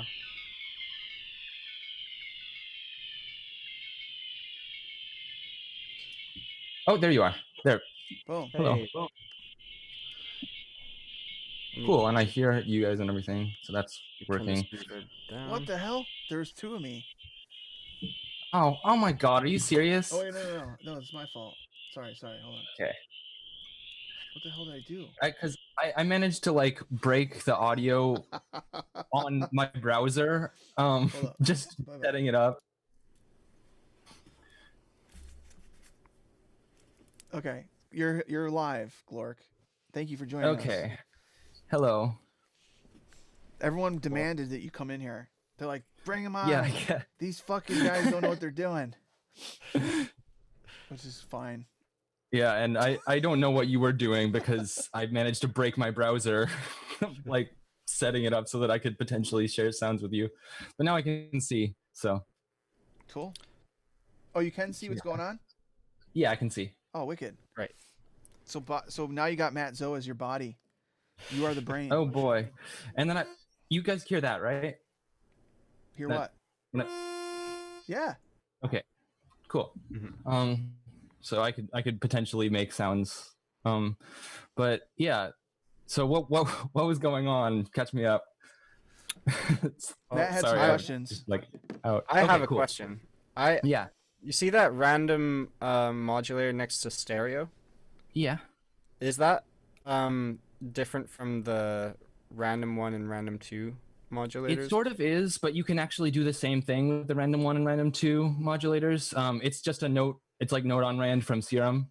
That's Okay. what that one is. Nice. And the randoms you can set to sample and hold and turn the time to freeze. That's what I was wondering. Yeah. So it's just Yeah, like a so- single note trigger. Random. Yeah, and it's polyphonic and stuff. That's It's really useful actually. And then there are also 4 of them. If you use them all, it'll hold and then. I don't actually know What? how you set it to freeze on the second setting. Let me see. Yeah, I don't think you can. You have to sync it. Okay. And then freeze from there. I see. That's weird. I've actually never run into that. There we go. Yeah, so that should be doing the same thing. Nice. So every time this triggers, let's, I don't know, put it on the mix of the reverb. Ooh, Oh, what? this is wild.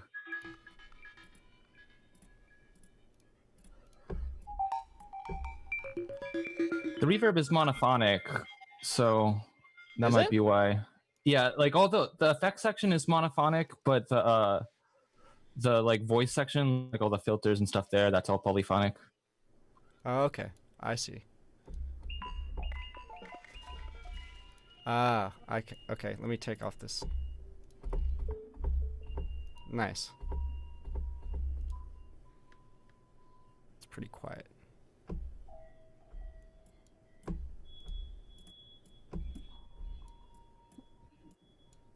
Oh Pull my up the God. chat. Stan. I was trying to make a title for you because you have a picture. Wait, can I add a photo? No. Ooh. Yeah, I really love the key track on the filters, especially with combs. Yeah, I use that so shout. much.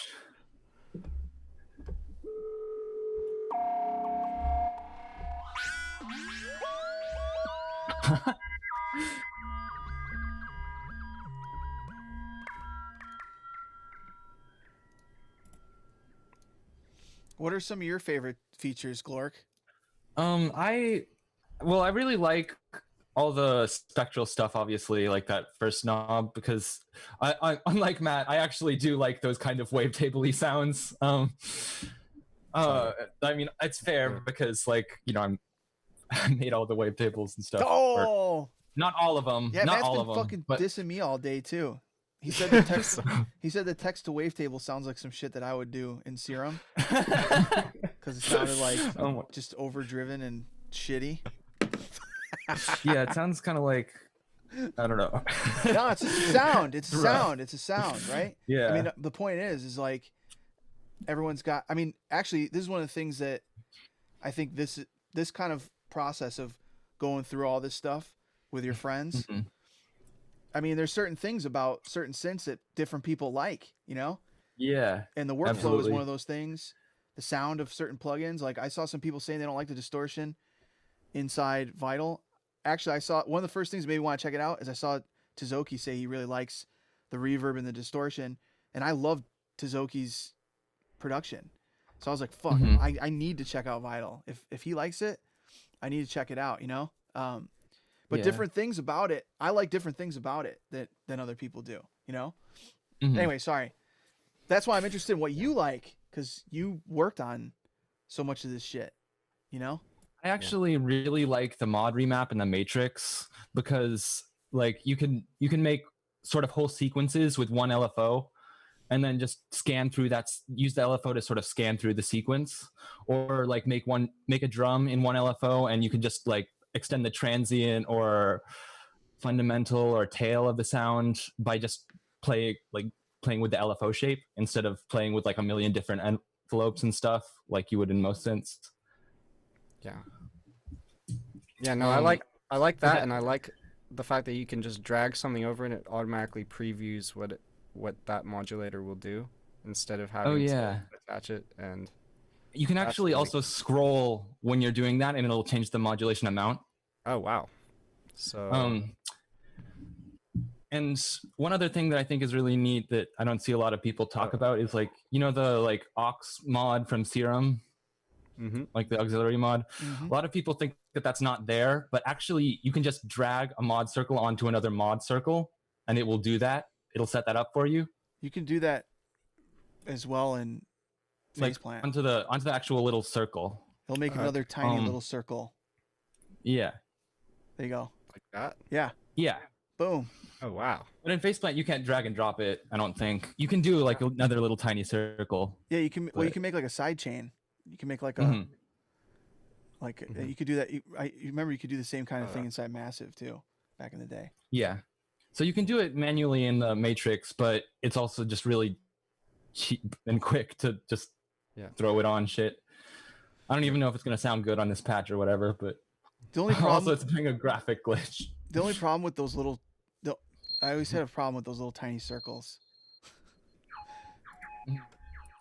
Yeah, it's a little bit weird, but I like that they're a little bit like just the teensiest bit bigger in Vital. Yeah.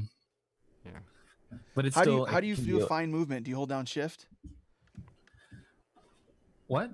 To do like to attenuate that knob in a fine tune? You know what I'm Oh, I talking don't about? actually. Instead of course I think tune?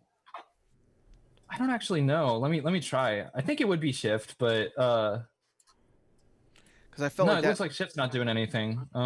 Try alt. I don't know if there is a way. There should be a way. I Oh, it really looks wish like- there was a undo feature. And Yeah, same. oh, that's cool. You can have custom tuning as well. That's cool. Yep. Because that's what made those little tiny circles more manageable for me, is like being able to hold down a button and like fucking, or I instead think of it having might be if you hold control, but it's weird because if you could, yeah, I'm not sure. It doesn't seem to be that much finer though. well, I know he said Yeah, it's control. So It's if control. I know he said he's gonna roll out a whole bunch of oh, I see. Yeah. quality of life updates. Mm-hmm. Yeah. Yeah. But yeah, the thing that I like about the like spectral stuff is that it's kind of It's like command on in Mac. Serum. Thanks, Tucker. Oh yeah. Tucker. Oops. In like Serum or Faceplant, whenever you have a wavetable and you really like the way that it sounds, but you kind of want it to just be like sort of different articulation, it's kind of hard to get that.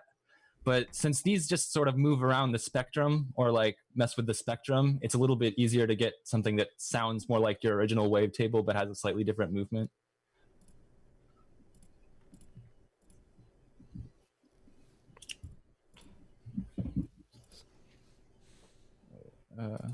Just playing around with the sample part of it now. Grinder. I haven't checked out yet. It's got the Grinder app inside of it. Well, it has an case E you in get it. lonely Grind off. while you're making synth noises. Are they gonna add dating apps inside Ableton? Ableton 11.5. I think stories are the priority probably, but I'm not sure. Oh, that's cool. So it starts at a random position. Mm-hmm. What does this one underneath that do? That makes it go back and forth. Ah, okay. Yeah. The Yeah, it would be cool if there was room on the UI to like set the start and end points. I think that there might, like, I could see him doing something like with the LFO phase, like Mhm. where there's a little, Oh, yeah. like little thing at the bottom of it where you can sort of move the phase. Like, Mhm. it's that little slider, like right at the bottom of the LFO Uh-huh. shape, that thing. Yeah, that thing. Yeah, I think you could add something like that maybe. Mhm. That would probably make sense and work in the UI. Yeah. But I don't know. I don't know what he's gonna do for that. As far as 'Cause letting then you you could- set the start time. Yeah, I mean, then you could have like a loop that like gets shorter and shorter until it becomes like another oscillator. You can Something kind like of that. you can do stuff like that with certain ones of the LFO modes. Oh yeah. There's like and on where it says trigger, there's like sustain, envelope, and loop point and loop hold, Okay. and that makes like a loop where that little. I'm pointing at my screen right now. Oh my god, the little phase thing is, but yeah, it turns it from a phase thing into like a loop point, Uh-huh. essentially. So set start point here.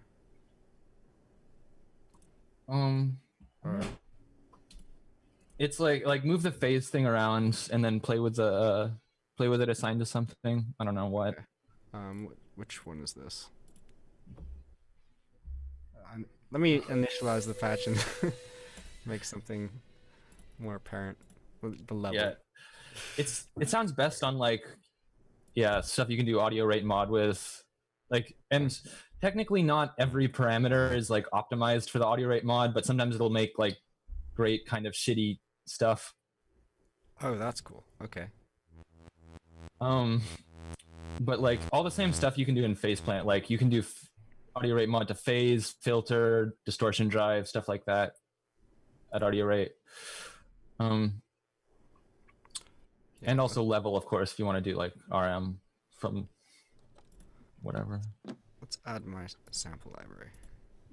Too many files, damn it. At a more specific library. I think that's why they like Faceplant had all those issues Yeah. at the launch with like the browser like just crashing people's synths or DAWs or whatever. I think somebody actually had their whole computer crash because they added like all of their samples to Faceplant. Oh shit. Okay.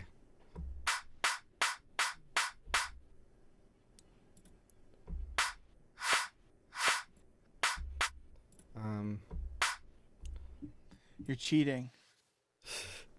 You're supposed to make that clap out of Oh my fucking... god.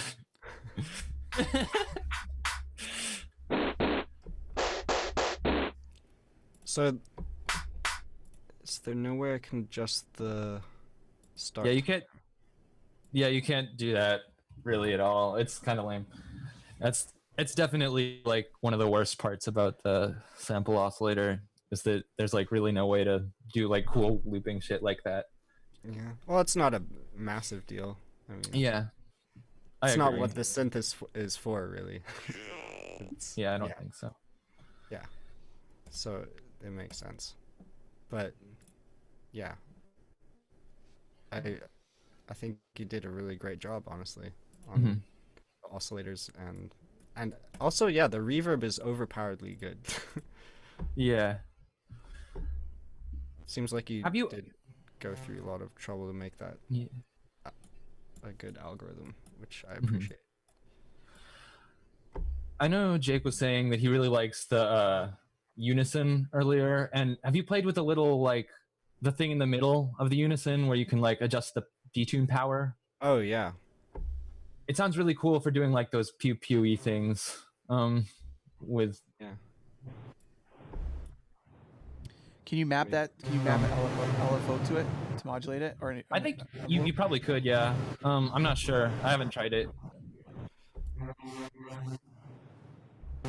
Neural funk, bro. In Yeah, you Serum, can. in Serum, that's like Yeah. 3 different settings, like super, exponential, and whatever, and you can fade between them in here.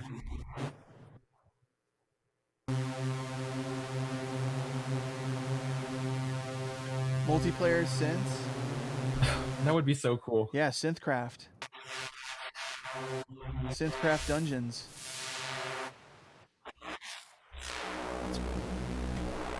I like this phase disperse thing. Yeah. You get like enchanted oscillators.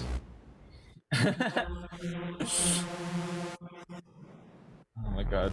What would be the most enchanted oscillator in any synth? An enchanted oscillator? Time skew. So time skew. Sorry to interrupt the enchanted oscillators thing, but time skew actually scans through the wavetable at a different rate for each harmonic. So it doesn't really work unless you have like a wavetable with movement or whatever. Yeah. Well, let's make a wavetable then. Hold on. It's very quick. It sounds really cool on things with like detune and stuff. Actually, it kind of like gets crazy and squishy. Just put one at the end. There. Now.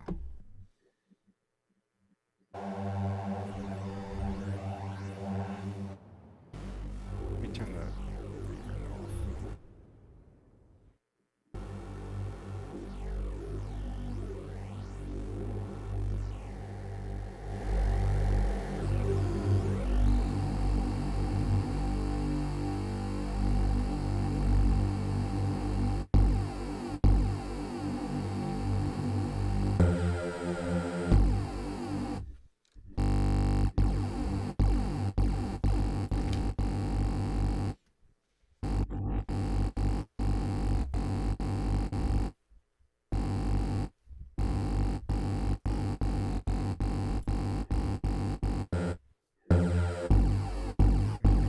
It does kind of sound like a monk preset alchemy.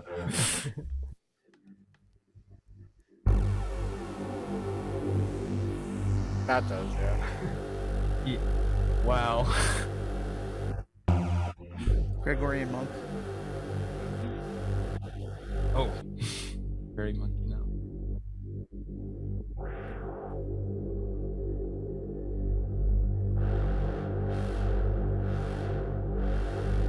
Let's put a random on the filter.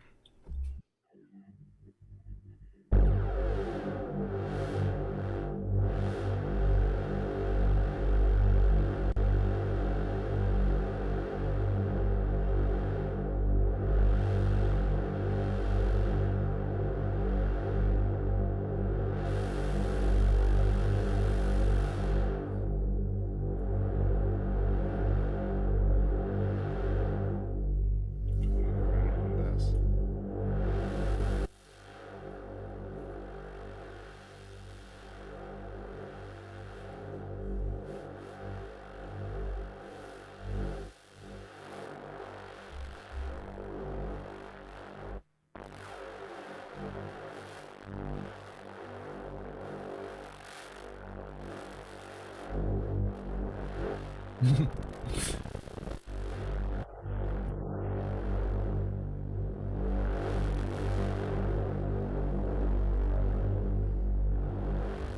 Yeah, it's hard to get used to that.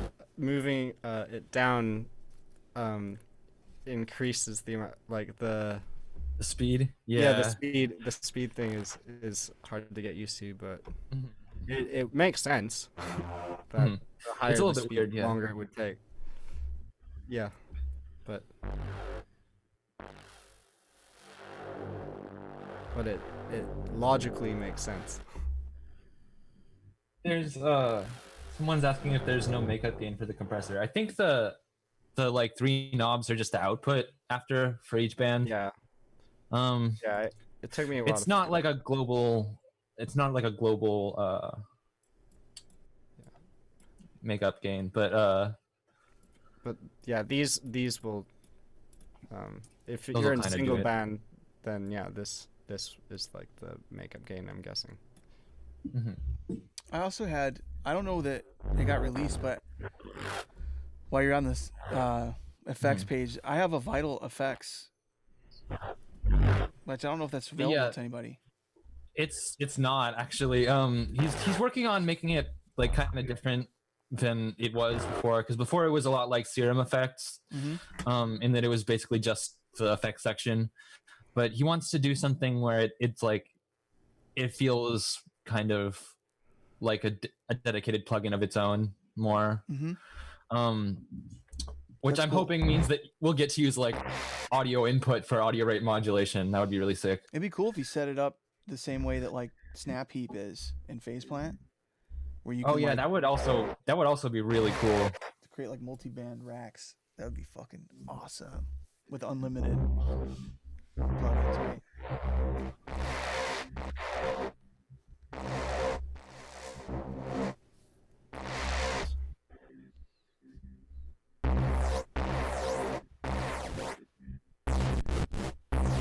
That's almost like a comb. It's weird. Yeah, when you modulate the downsample, yeah, it kind of has the same effect as a comb, because like I guess downsampling you're right. creates a weird notch kind of filter in like the high end.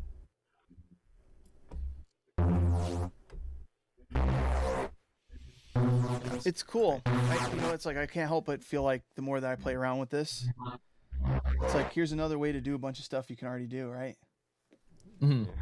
Yeah.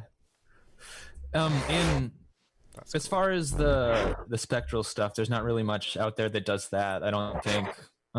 That's cool. Like Europa is kind of similar, but you can only use one custom wavetable at a time, and a bunch of other like weird stuff.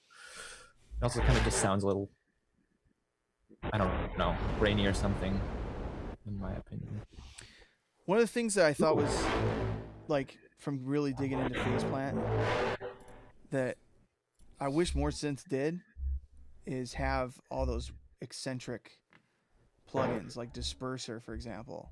And yeah, definitely. like, I mean, I I know think that the eccentric stuff is all in the oscillator here, Yeah. pretty much. Yeah. I guess that's what it comes down to is it's like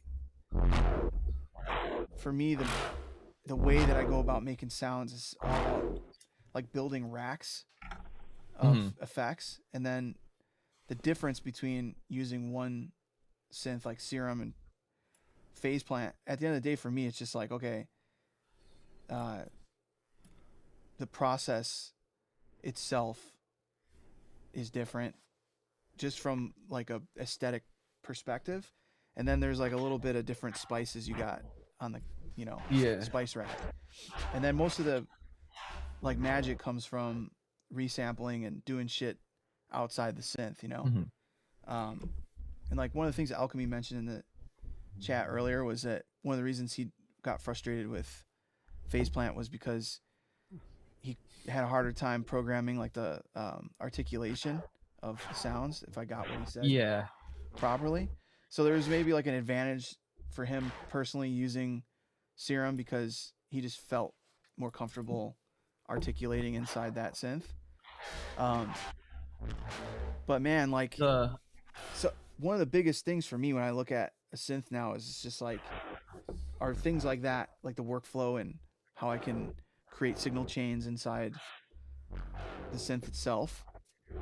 And I don't know, it's still like, to me, it's like Phase Plant. I saw someone saying that this is like Phase Plant, and I was like, man, this is not like Phase Plant. You know what I mean? This synth doesn't remind me of Phase Plant yeah, at I all, agree. actually. It's really not.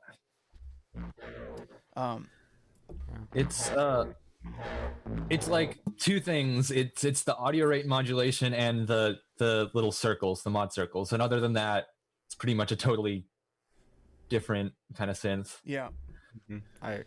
It doesn't remind me of Phase Plant that much. Yeah, except for the modulation style, but yeah, it's a great free alternative to Serum, and in many ways better than Serum, I think. Yeah.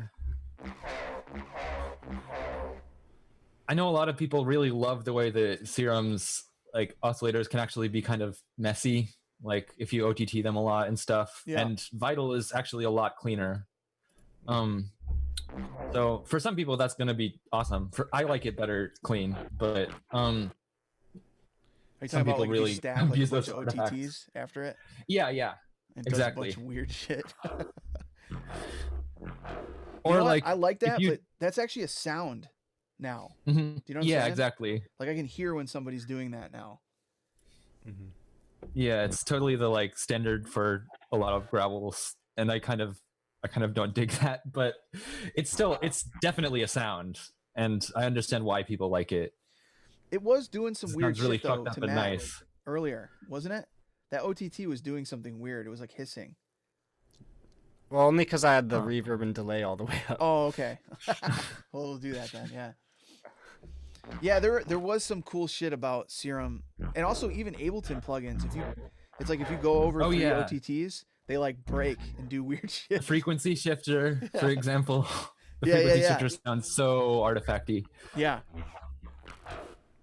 But that's like built into people's I remember like Valentin came over a long time ago and was showing me all the things he discovered with Ableton, like stacking OTTs. He's like, once you go past like 4, they have like little leaks in them, and they like you can exploit that texture, you know? Yeah. I like the way that sounds sometimes, but yeah, it's usually in like, I like the way that like Little Snake does it, where it's just like absolute nonsense from so many OTTs. It gets really kind of out of control and crazy. Oh.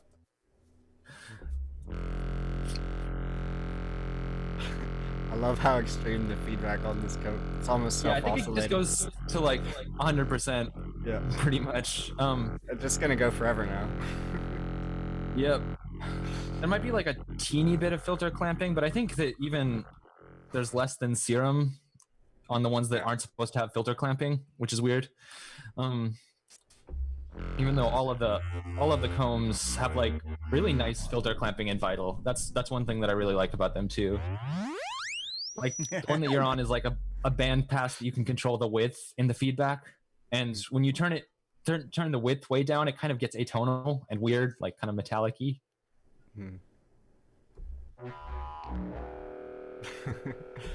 Yeah.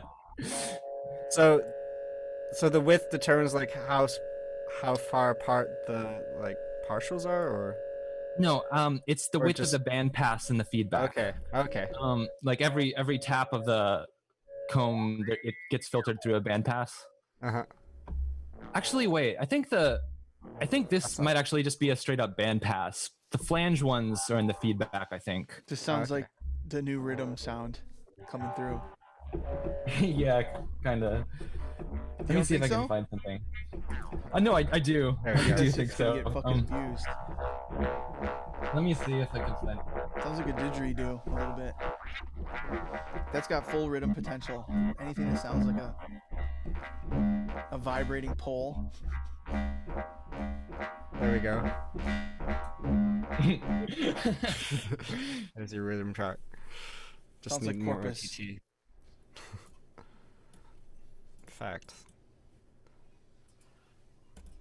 Let's add an OTT-like effect.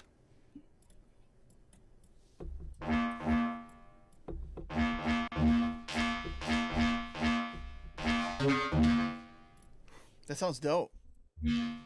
Yeah, it's pretty cool.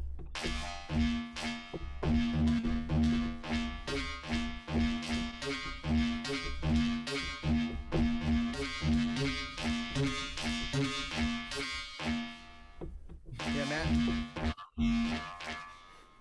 Matt's a far left Wild. radical. And then you can control the cutoff of the bandpass filter with that thing that says cut there, too. Oh yeah. And that's sort of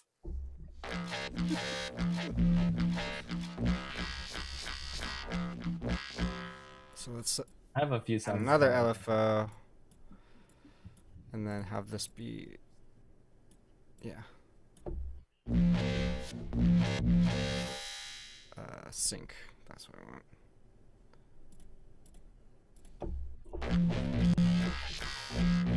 Whoa, that's getting wild Yeah. and out of control in a cool way. Oh.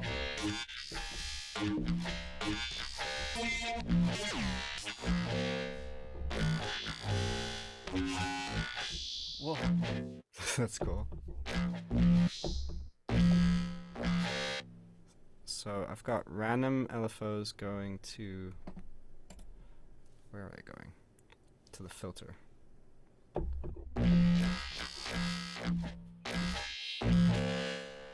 First. That sounds pretty gnarly. Yeah, that's wild.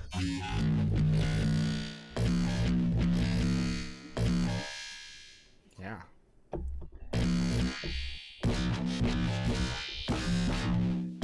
Matan, Tifa. Matan, Huh? Tifa.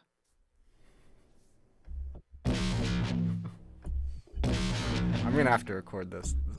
Yeah. Sounds cool. Yeah, sorry. Gotta. That is a wild recording setup.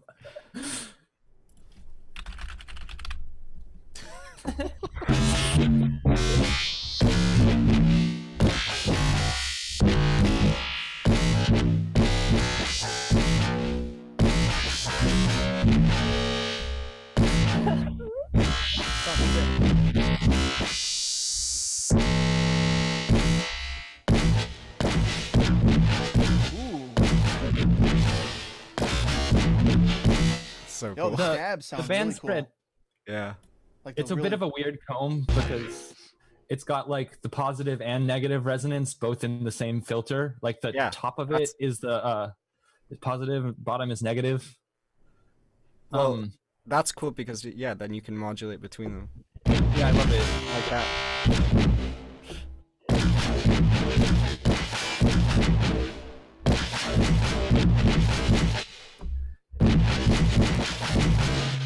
Damn.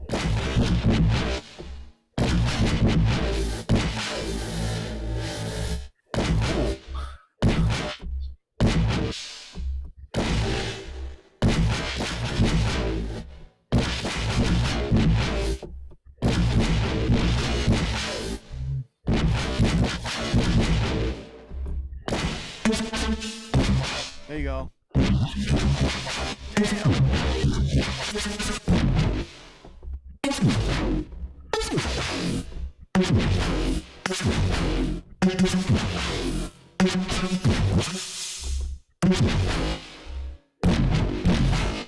Yeah, I could do this all day.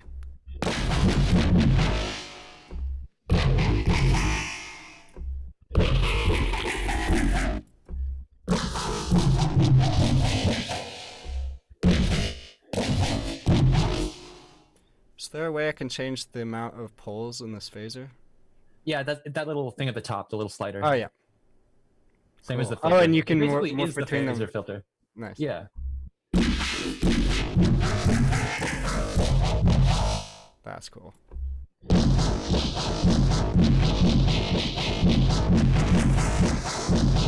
So how do you feel about the filters now, Matt? Well, whatever it's doing is sounding fucking sick, so. Yeah.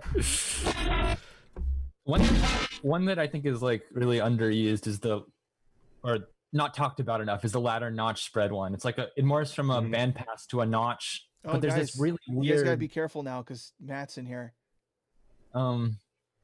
there's this really The weird creator of the like synth. shape in the middle. He's Oh, hanging hey. out, watching you. Better talk What's up? nicely about this.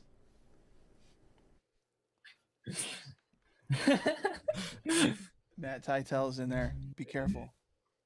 Thank you for joining us. Say whatever you want. Yeah. I think I mean, he the wants synth's to saying it hear. all. It's dope. It's making great sounds. It's the notch spread is the one that I think is crazy, but still they're all good. Oh yeah. It goes way too far with the resonance in a kind of cool way sometimes.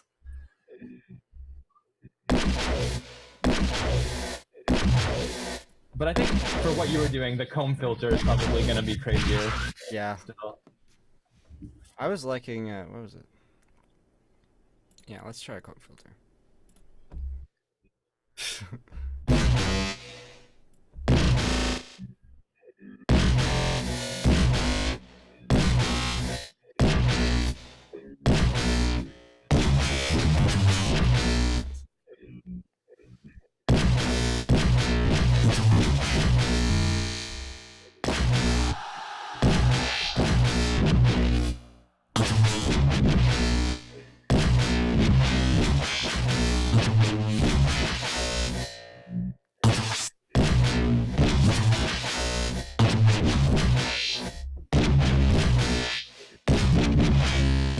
It's not without the OTT. It's got a cool texture to it.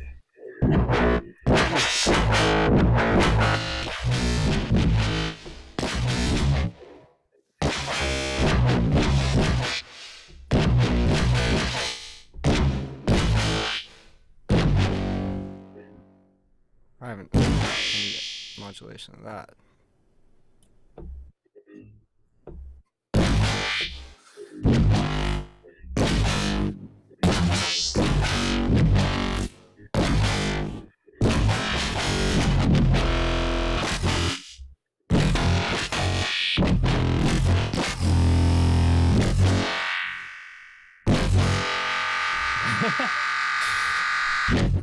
Ooh, I actually really like the way that it muted there. Sounded Yeah. really neat. Yeah, it's nice how it gets little unexpected results, especially from the envelope not like finishing its cycle.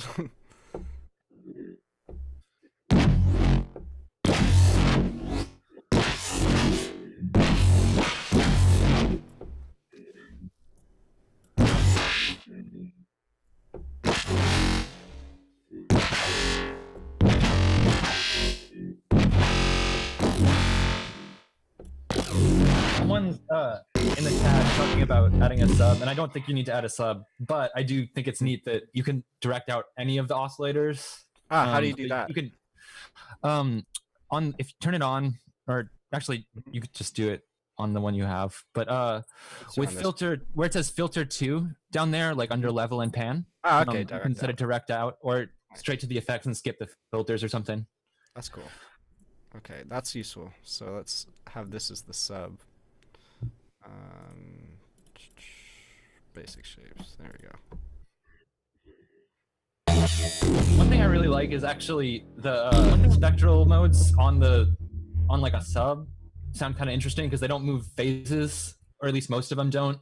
And you can kind of like, if you have a sound that gets like too scooped in the mids, you can have the sub sort of move up into there and still kind of keep that subby tone. Whereas within like Serum or Faceplant, if you try to do that, you have to kind of end up FMing it or distorting it, and that might just sound blown out. Right.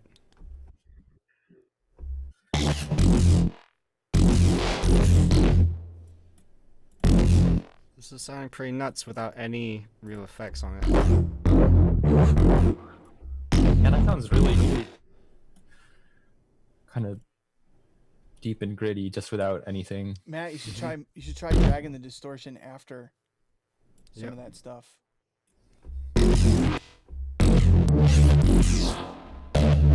Ooh.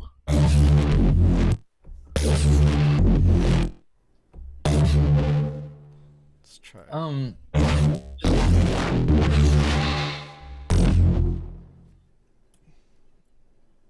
Alchemy, I was just saying that like you can kind of bring the sub in to fill out the mids if you cut them out too much with the spectral modes, and it's harder to do that in Faceplant or Vital, or not in Serum without blowing out the sound. But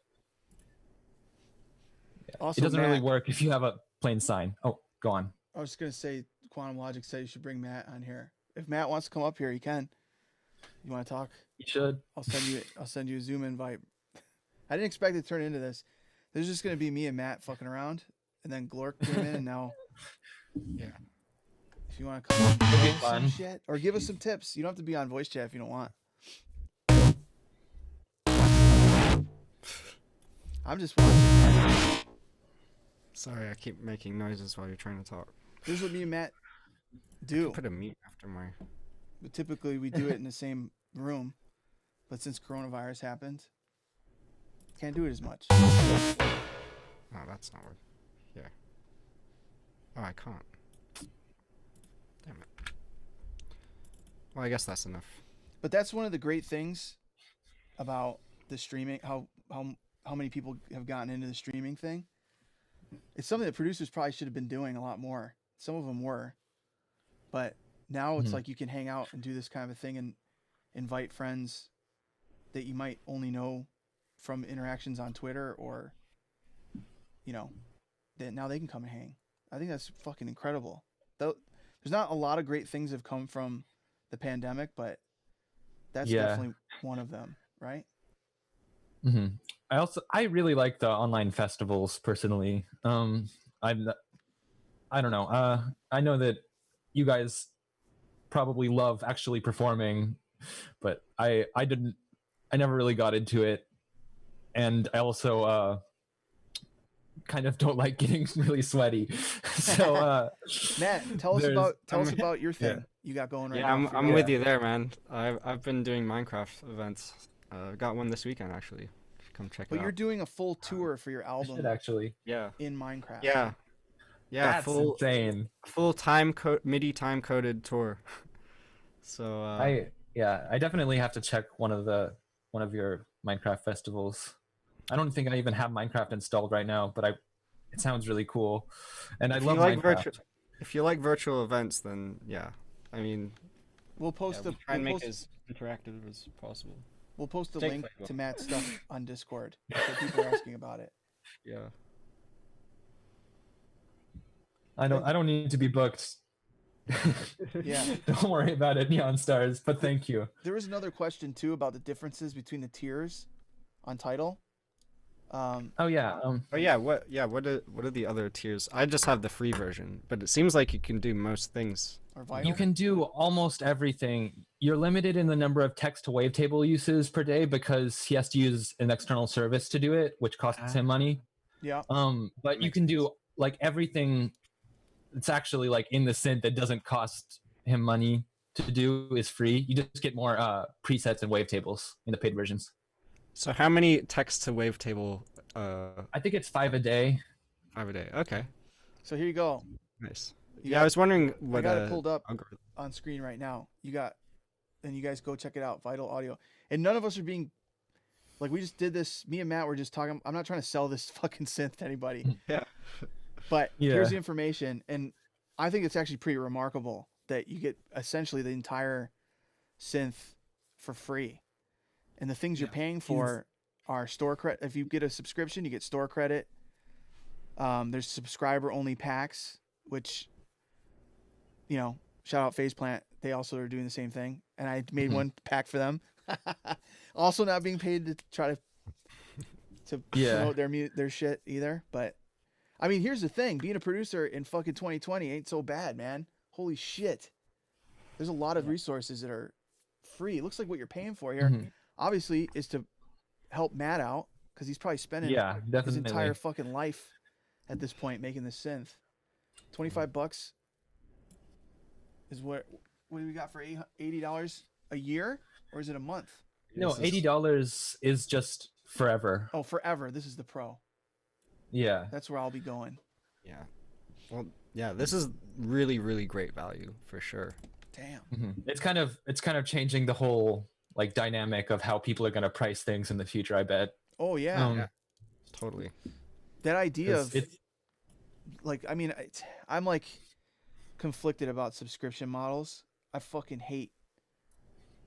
Like just today, I actually had to pay to upgrade storage on my phone because it's like, you want to lose all the photos of your children, your son? what the Give hell? me an extra That's how $6.99 they a month. got you. You know what I'm saying? Yeah, you still keep all the presets in Vital when you go off the subscription. Yeah. But everything's a subscription now, you know? It's going to be like, it's just something about that, you know, it's that's part of the reason why I don't create a subscription for this channel. There's a lot of people, I mean, people subscribe. There's no actual benefit to it other than what I've been doing is I don't spend any of that money on anything other than, you know, we got a Dropbox account for Discord. Like I kind of try to use the money for things that are about the stream, you know? Yeah. But not make it so you have to pay to hang out in a stream. Like, I don't know. It's weird to me. There's a lot of producers that do that. I'm not trying to hate on them for that.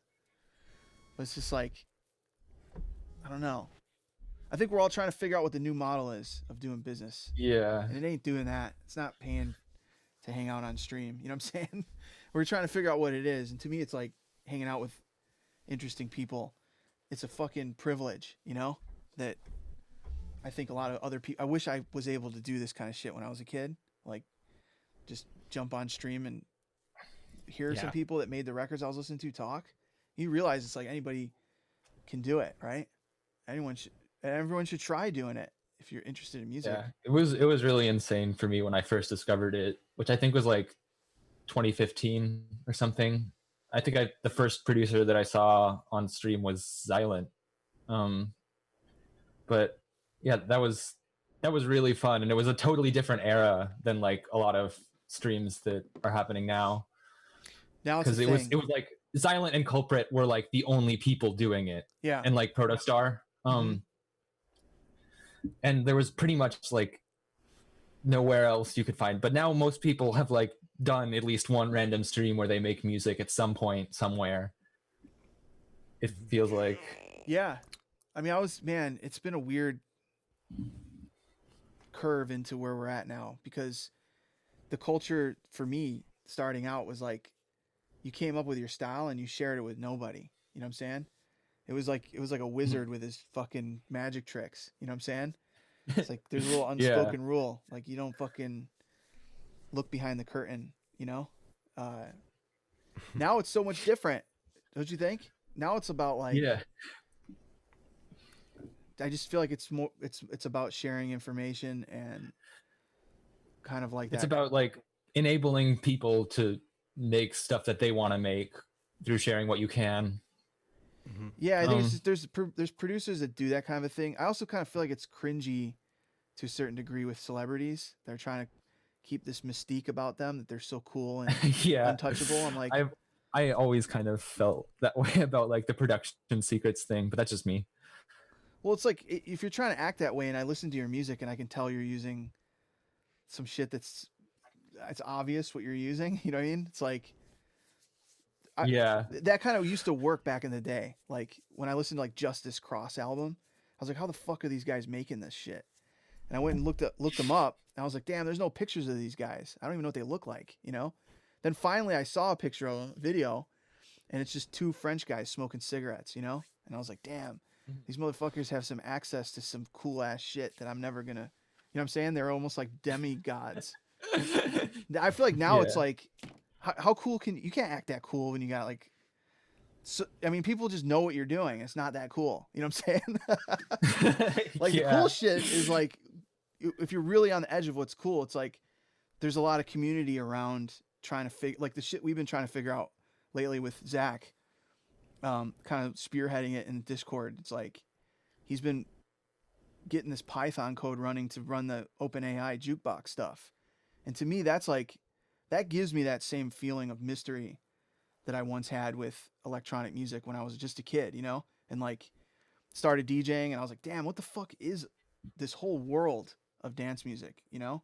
Now I feel like that next frontier, that actually Matt, or Zoe, we were talking about this shit before we started streaming. Like, I'm really excited about all the stuff that you're doing in Max for Live, because I feel like that's where the frontier is. Like this kind of thing too, like people making new tools that are fucking.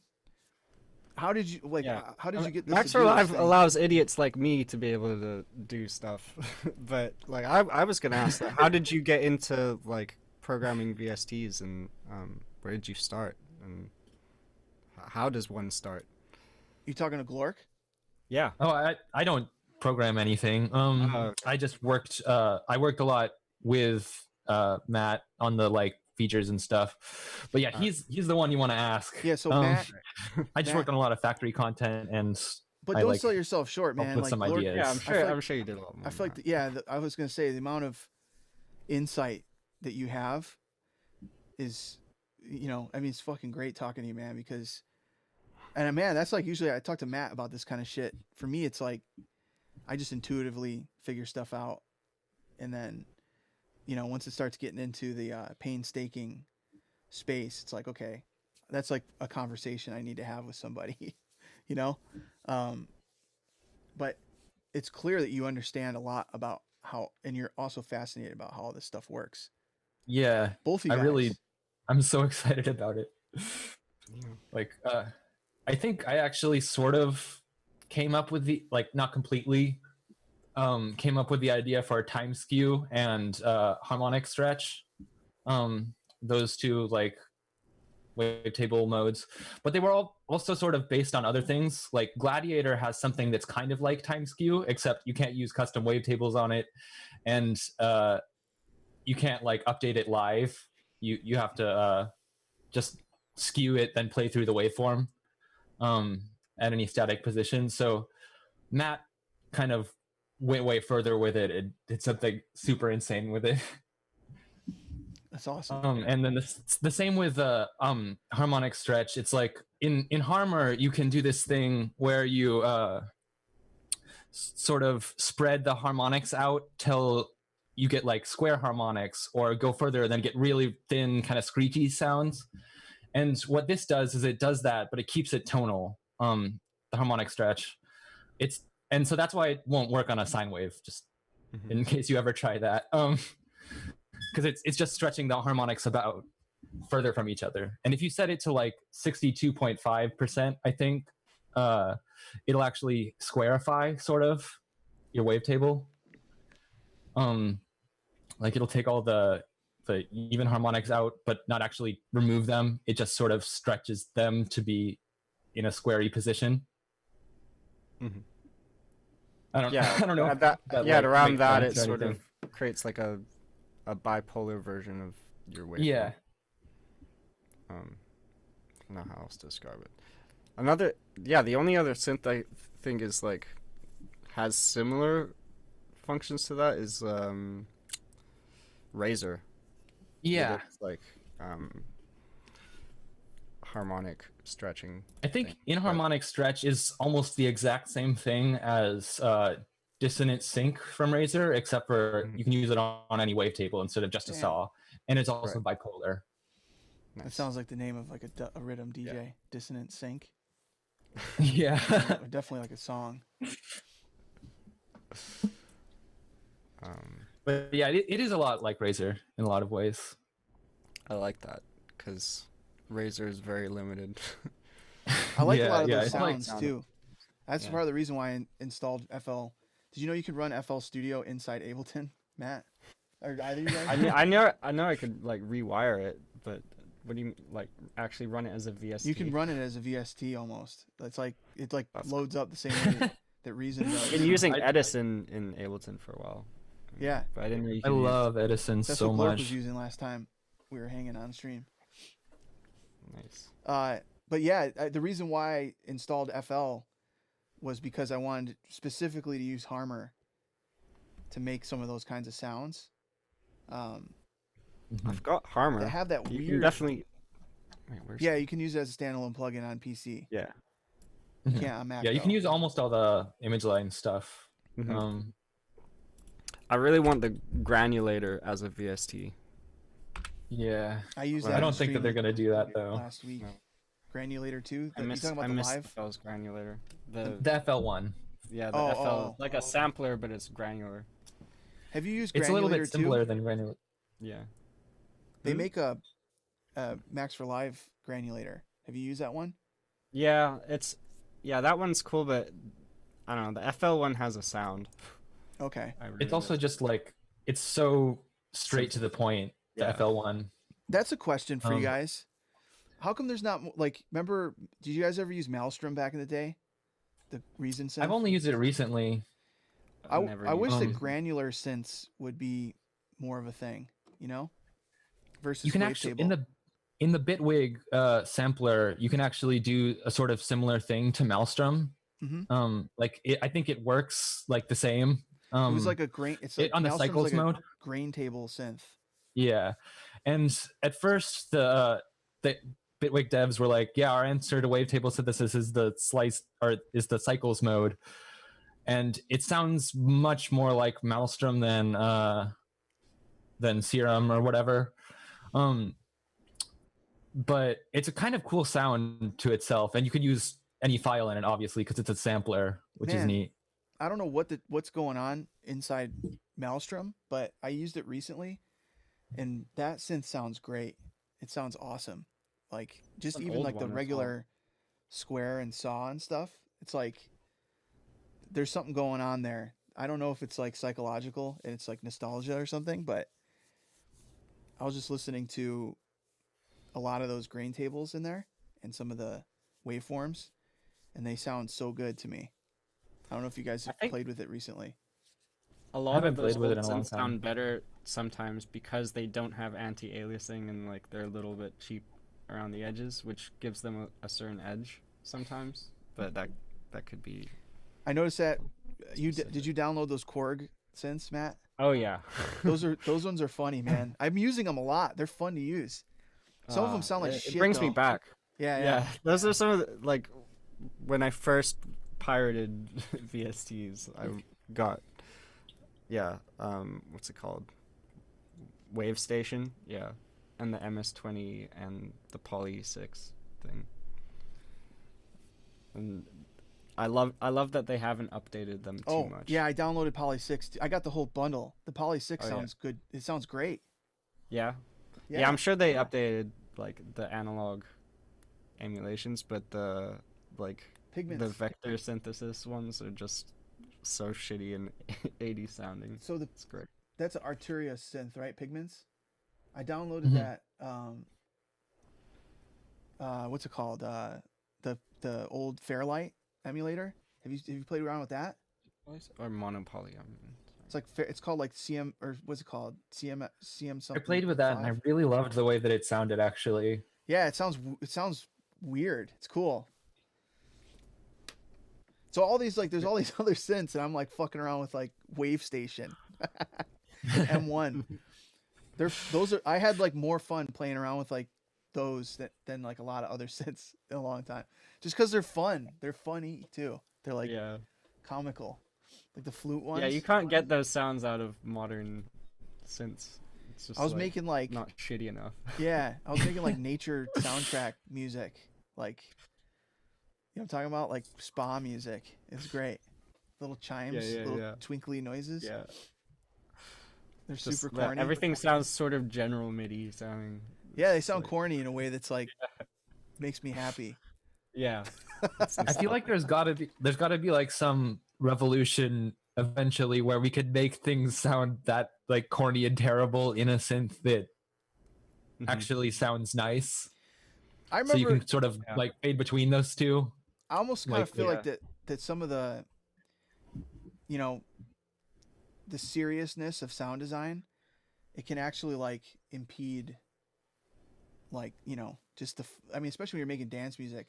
I hear a lot of stuff and people are like, damn, this guy's the future. And I listen to their music and it's like neurofunk in your face, like cyberfunk fucking. I'm like, okay, cool.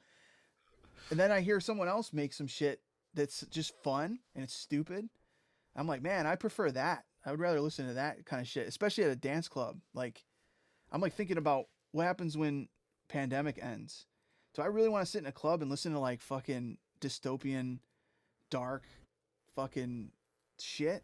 No, I don't think so, man. I feel like the vibe for me is gonna be a little different. I'm gonna be like bust out some fucking Korg M1, like piano, fucking dan dan dan dan dan dan dan. You know what I'm saying? Like, I don't want to hear.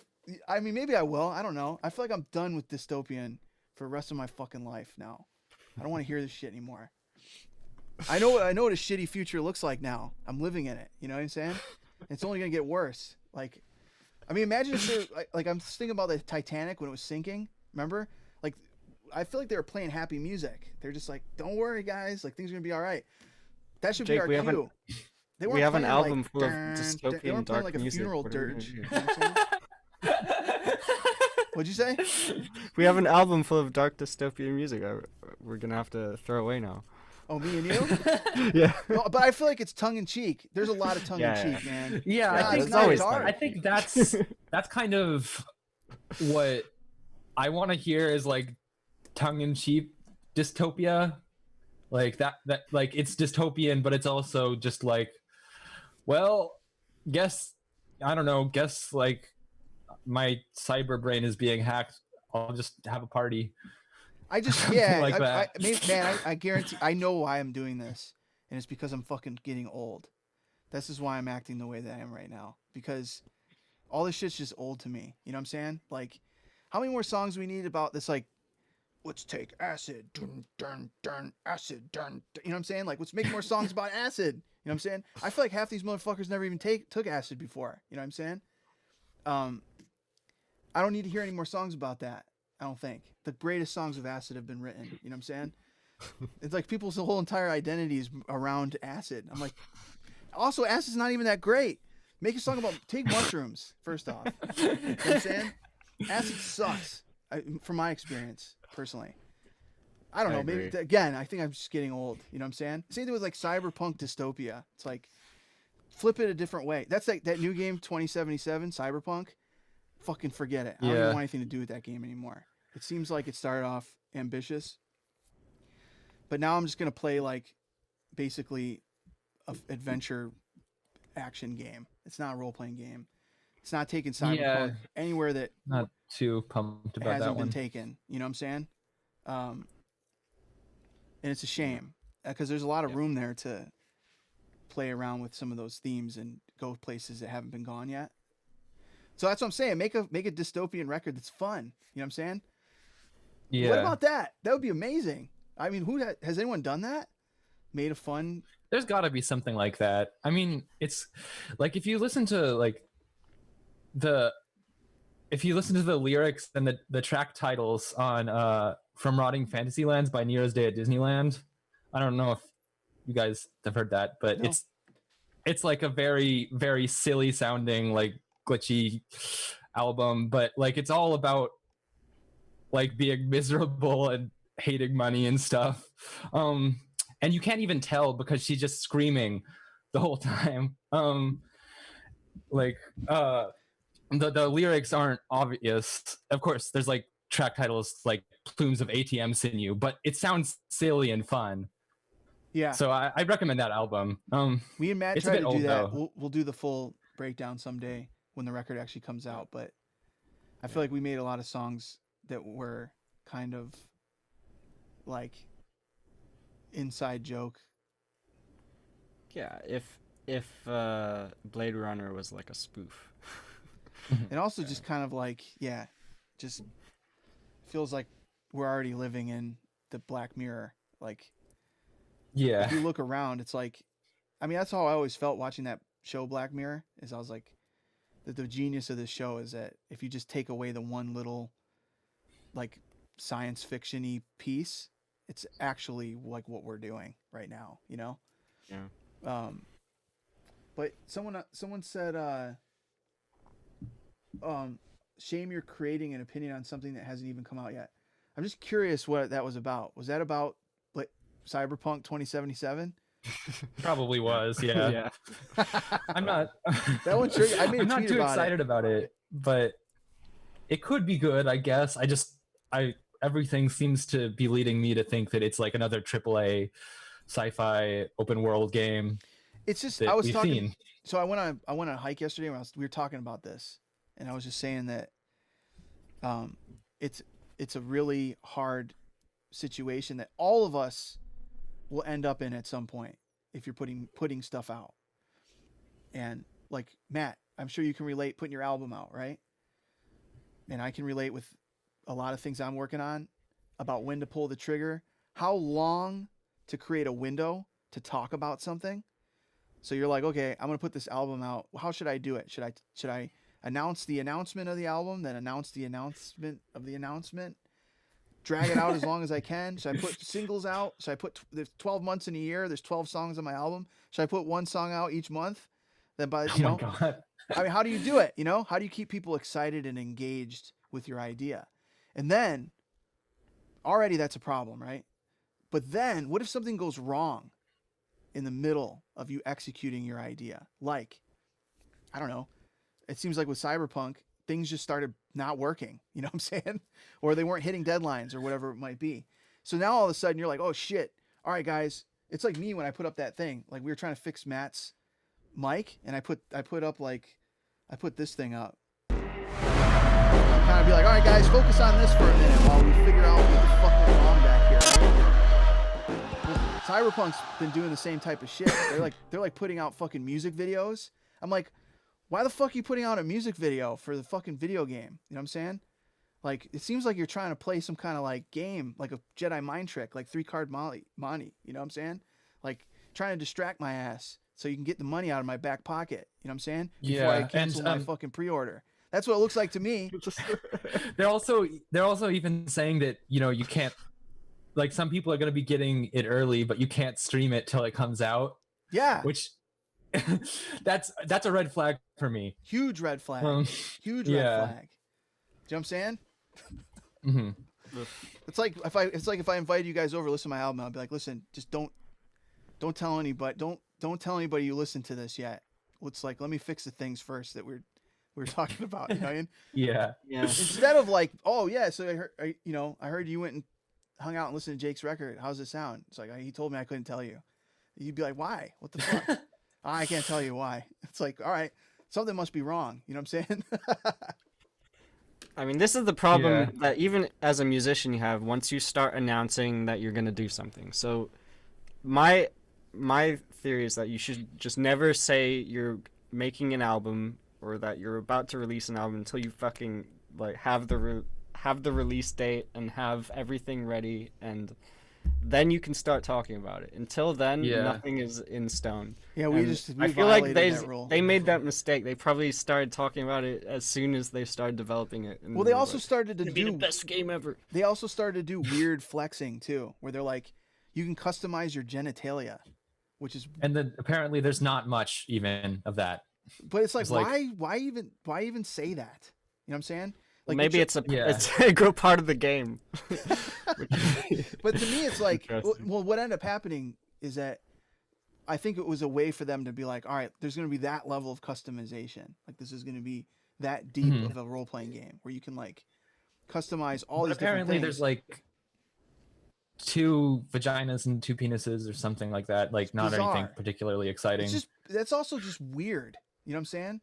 Like, It's just, I don't know. It to me, I'd be like, whatever. I mean, I don't know why anyone would hire me to be their product manager or something. But I'd just be like, yo, you're fucking fired, man. Just get the fuck out of here. You're done. What is it Who that posted people that? that's You're in my office now. Fired. You're fucking out of here. And if it was me that made that call, I'd fire myself. I'd be like, fucking. I don't deserve. But why to are be a people part of this excited company. about the game? I'm curious. What about it is making people so anxious? to Because get they it? made a very great game called Witcher 3. Ah, It's okay. fucking So amazing. they have. All right. It's great. It also seems to sort of be like Cyberpunk GTA, which Yes. is I don't know something. And it was supposed to. It claimed to be like this like AAA open world, like incredible game that also studied a concept that a lot of open world games don't, which is the cyberpunk scenario, right? It's weird that that isn't an explored concept considering how Yeah, I know. prevalent it is. I as want a Wizard GTA. That's what I want. But I want them would to love- just put it out. I want them to just put it out randomly without any build up. There's a lot of games that try to copy what they think. I think it's the same thing with music. You know, it's like they think they know what people want. But time and time again, man, it's like the artists and the games that really do the best, they have like a weird eccentric auteur behind them that has a vision. You know what I'm saying? And they are very uncompromising about it. And that's the problem with that everybody's starting to catch. Not everybody, but a lot of people are starting to catch with 2077 is that the vision has been compromised and it continues to be compromised. And they took an idea that was really ambitious and they start whittling it away. And we've all done this with songs where we're like, maybe people won't get this. Or maybe it'd be better if I, flip the arrangement around to where it gets to the good part first, Maybe I should break this into 2 songs. Maybe there should be 2 songs. Imagine if Pink Floyd did that. Imagine if fucking David Bowie did that, Imagine if Tom York did that. Imagine if Tom York was like, fuck, I just need to write Creep again, over and over again. Karma, please. What the fuck, right? Oh my Like- god, please. You know what I'm saying? The reason why games are good is because there's a fucking weirdo behind it.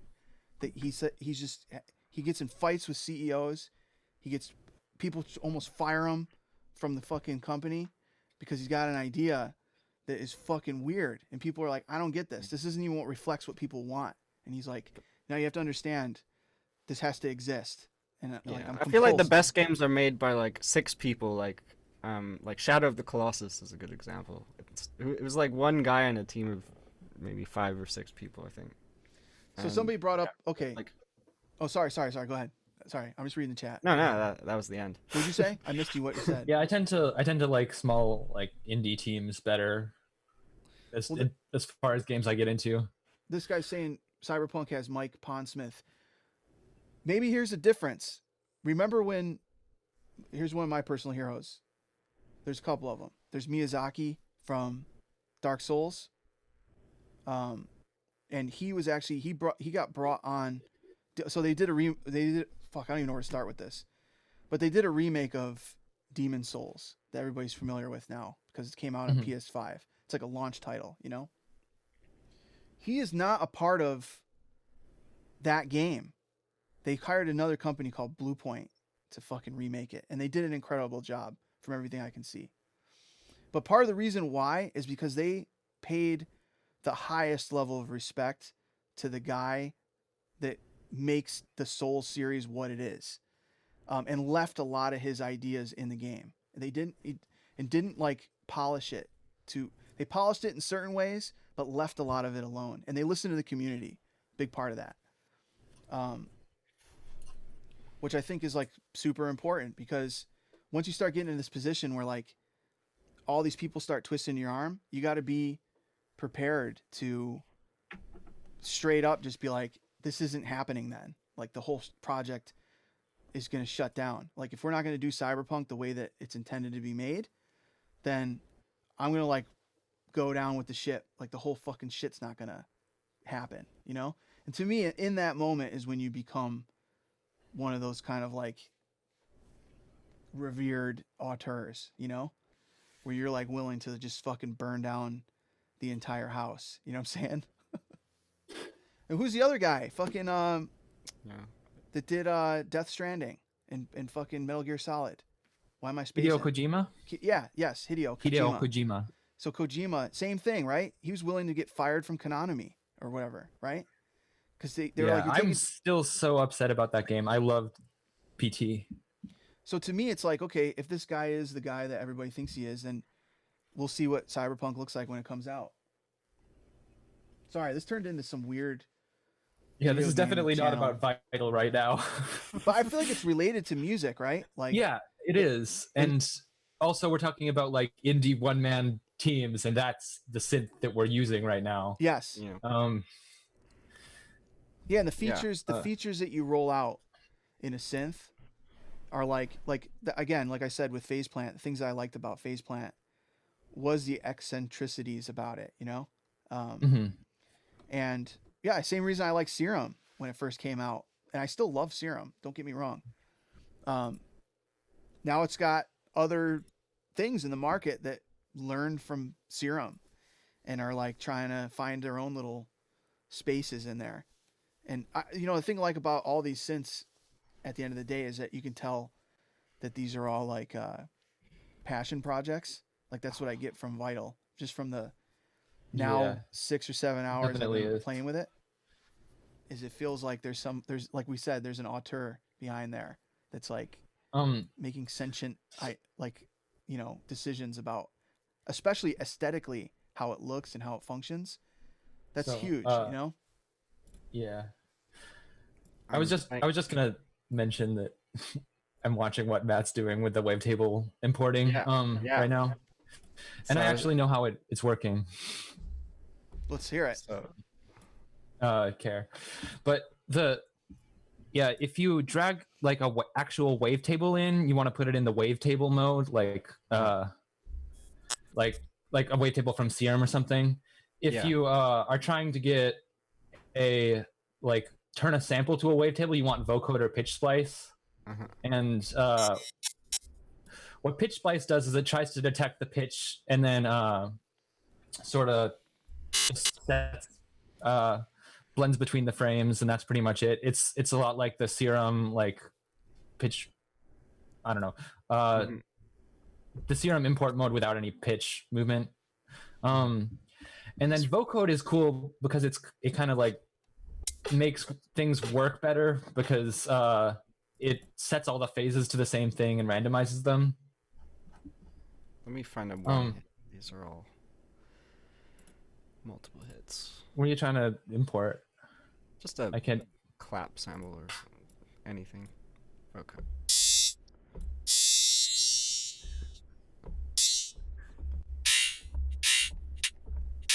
It actually sounds pretty neat when you import like a drum loop in. You can kind of time stretch it. Here, let's try that.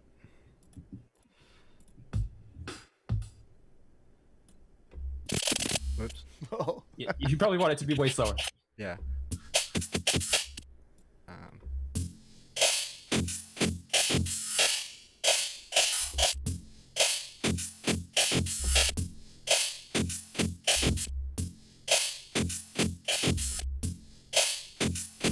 And then I can. And if you did that with an LFO, you could sort of sync the whole drum beat. Yep. That's pretty cool. Let's do that. Man, it blows my mind. That was like the only way to fucking change the speed of drums back in the day. Just load them up in a sampler and play it slower. Yeah.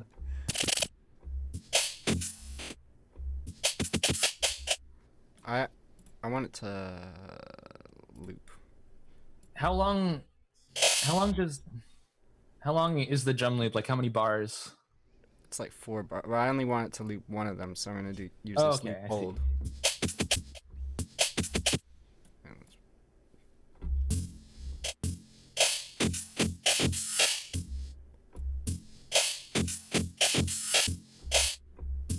Yeah, it should be that.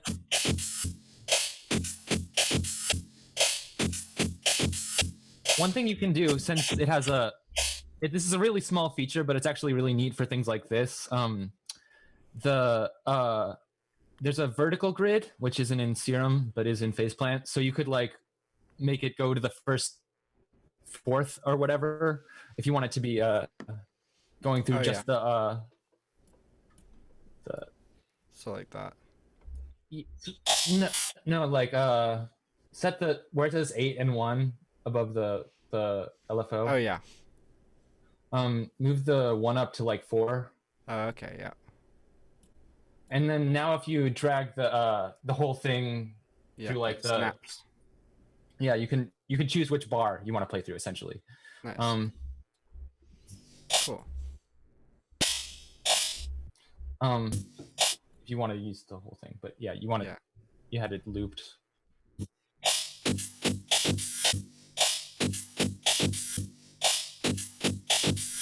And then now you can do crazy like formant shifting on your drum beat if you ever want to do that for some reason. Oh, do you know how it's vertical click now? Okay. Oh yeah, it's just not attached to the horizontal bit in here.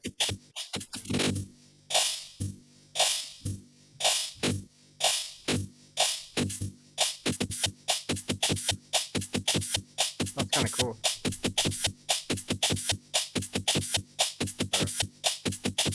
What happens if you added the shepherd's tone to it and had to just go like an endless loop of Oh, that would be kind of cool. Let's do that.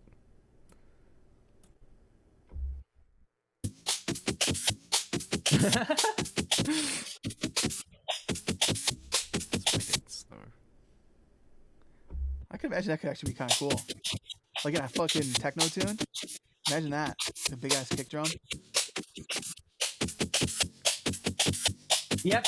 There's a shepherd tone. Yep. Now just put a big ass kick drum on that shit, dude. Yeah. At 100 and whatever. What temple's techno? 130? It depends, right?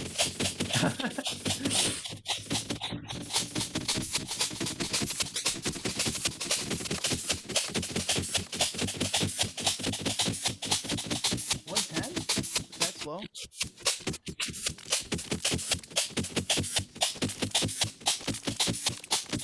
And the weird thing about this is you can also do like shit like time skew it, like time skew a drum loop.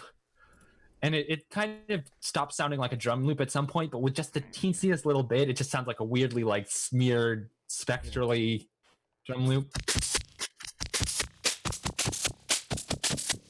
Gong Kong, thanks for the raid. I like the squeeze thing. Bend. Yeah.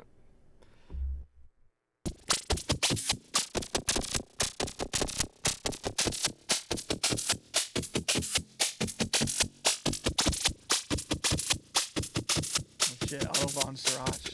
Sounds cool. Let's give it some unison. That's a pretty obscure reference. I wonder if anyone's gonna get that one.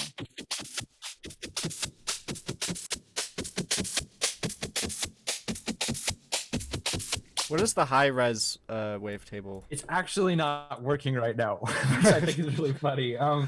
But it used to crossfade between individual frames of your wavetables. So if you were playing it through slower, it would still sound smooth. Nice. But yeah, it's right now it's just there, which I think is really funny. There was somebody on KVR. It was like, yeah, I didn't really think the synth sounded very good until I used the high-res wavetable button. Brilliant. Yeah. That's So funny. not got some people there. A placebo. Nice. And Oh, I didn't notice this. Huh. I think you've got it like really detuned, and maybe some of the voices aren't audible because of the spectral spread. I'm not Oh sure. yeah. Actually, I don't even know how the spectral spread works on, There we go. like if it. The Yeah. fuck? Okay. Not bad. That's the wavetable position spread, Right. and then that's the like spectral oscillator mode spread, and that's the like bend mode spread, the distortion spread.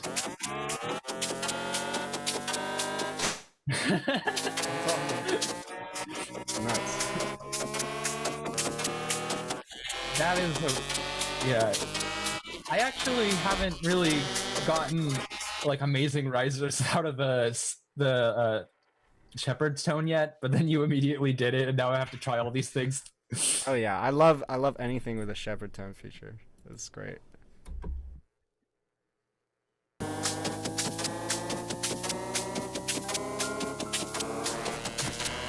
The texture of it's really nice. Usually with wavetable synthesis, the problem I have is the high frequency like artifacts and stuff. But this sounds really There's defined. I don't know about in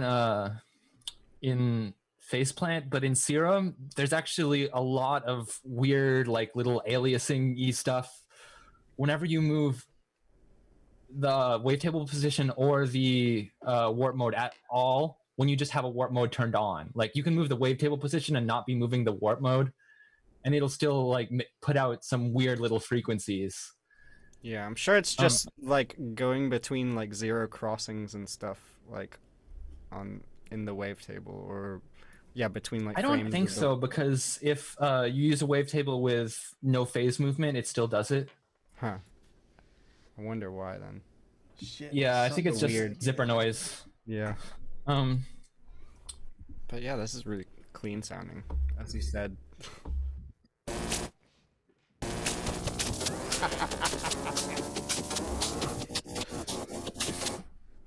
What? Sure. Well, I'm streaming. Sorry, my son's trying to get in here. oh my god. What would be really cool is, yeah, if I could set the flanger to be in You like want me to a bring him shepherd in? I'll bring him mode. in. I wonder if you could do that manually with the mod remap and like two flangers, like Mhm. have one come in an octave up. Yeah, yeah, when yeah. Another when one gets like to an octave up. But Yeah, it would you'd be a have lot like of a filter doing one of the flanging yeah. like that. And then, Such a like yeah, so- ridiculous idea, but I think you could do that.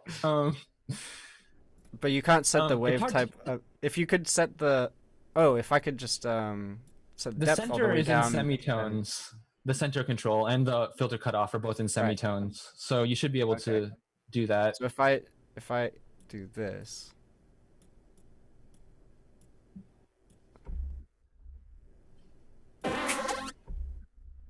Oh, I didn't actually know that. Title says there's some ways to do like barber pole phasers, and I have no idea how you would do that, honestly. Besides like, I guess just like tricky remap stuff like we would be doing here. Yeah. Let's see. And then start this in the middle. This is a very It's super convoluted. I you. think you want the I think you want the other cutoff. That's the cutoff of the like internal filter in the oh the yeah, flanger. yeah. Whoops. Yeah, this one. Yeah.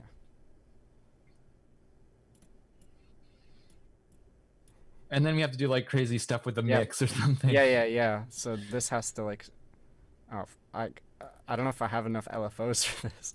Wait. Oh, If we can do it. that's why I was talking about the remap thing. You could use Oh. you could use a bunch of stuff on the same LFO and then do different shapes in the remap as long as there's a saw wave. Oh right. Okay. I'm trying to think about this. Might take more It's brain a- power than I can muster on stream. Yeah, it's like very big brain, Yeah. high effort type bullshit. But I think you can technically this- do it if you wanted to. Yeah.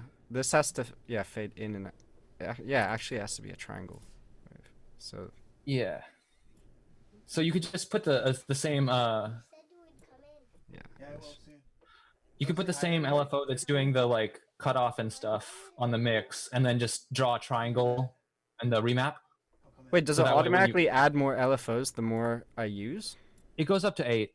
Oh wow, that's perfect then. I don't need more. I thought I was limited to that. But is that the same for all of these, or just the? The LFOs? randoms and the envelopes go up to different numbers. There's 4 randoms and I think 6, or there's 6 envelopes. And yeah, 4. Amazing. Okay, that's a whole nother feature. Yeah. Oh my god, this is about to Wow. get nutty. No, I'm not gonna. Yeah, I'm not gonna actually listen to what that did. But yeah, and I'm not gonna try and create a Yeah, Look. it's a shepherd it's a lot of effort to yeah. but Don't do you wanna that. learn I how to don't do even. some of this stuff? Don't you want to learn how to synthesize with? Apollo? Look how cool it is. It does look very pretty, doesn't It it? is a very pretty. Look at this game. Ezra wants to play Minecraft Dungeons with me. Matt, have you played Minecraft Dungeons? I Speaking of haven't Minecraft, played that. No, it's cool. only regular boring old Minecraft. Hey Ezra, do you know Matt's he's doing another concert in Minecraft? Should we go destroy? Yeah, go destroy the campgrounds again. Last time Matt did Matt did I think it was a hospital one, Oh yeah. and it was like right when I was teaching Ezra about Minecraft, which he loves. He can talk about it for hours, right, Ez? But I put him. It was like within moments of putting him into Matt's server. I forgot what I did. I like left the room for a second, and I just heard like smashing glass. I was like shooting chickens and all kinds of shit. It's so funny. You raised a griefer. Yeah, it was great. Yeah. Oh, nice. Now I'm getting a free massage too. Oh, I learned how to use a synth. It's great. Whoa. That Ow. reverb is pretty nice. It turned into a completely different sound. Yeah. Ezra, do you want to say hi to people on the mic right there? Hey, we're skull cats. What? Hi. Say hi to Glork. This guy's name's Glork Glork. Hi, Riskull cat. What is that? What's a Riskull cat? It's a person He has. that wants someone to be a rotten cat. A rotten cat. Uh-oh. There's Matt. Do you see Matt? Do you remember Matt? Oh, there's the camera. Forgot I've changed it around. How's it going?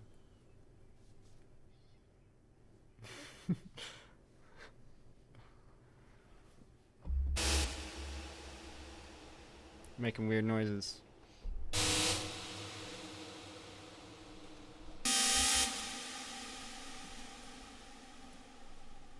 I really like that odd harmonic unison a lot.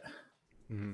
I kind of need to use it more. I tend to forget about it, but then every time I use it, I'm like kind of blown away by how it sounds. How do I change that again? It's in the advanced Oh yeah. in where it says stack next to unison blend. Uh That thing. yeah.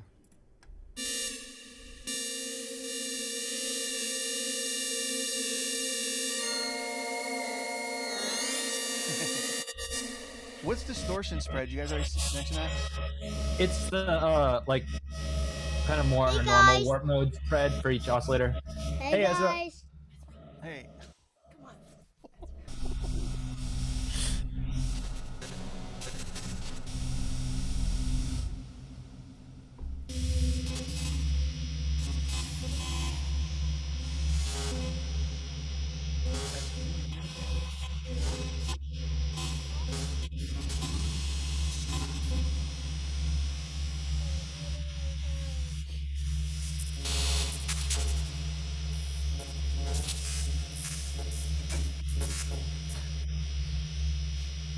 I just heard this sound. I'd have like no idea how to make it like Yeah. at all.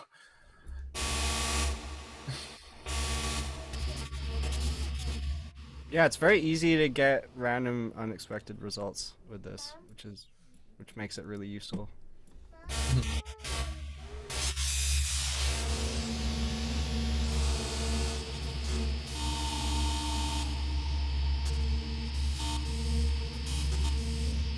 Okay, let's attach. All you're down. hearing is a drum break. Yeah.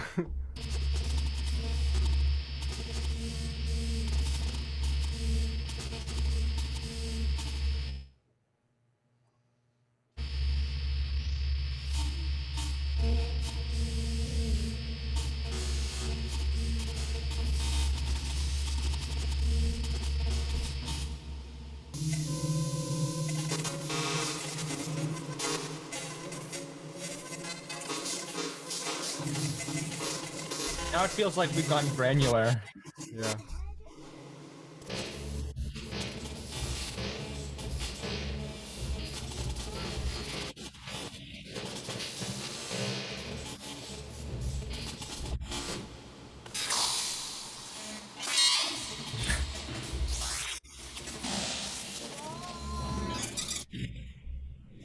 Lot.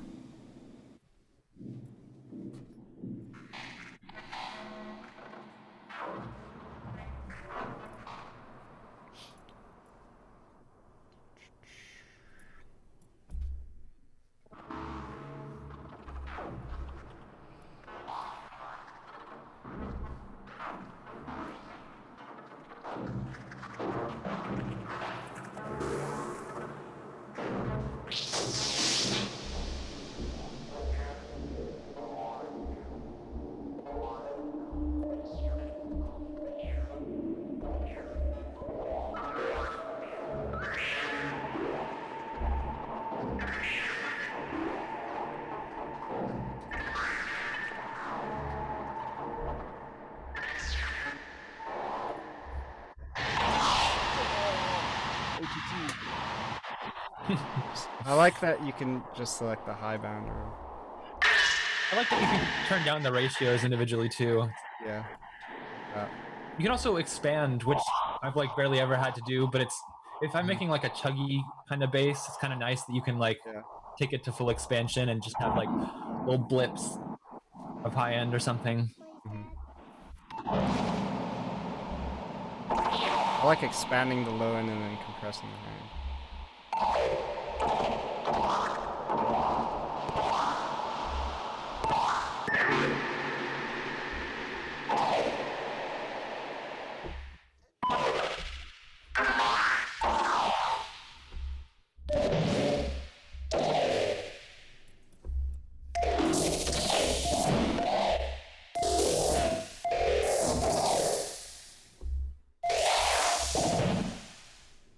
Let's put a little bit of movement on this.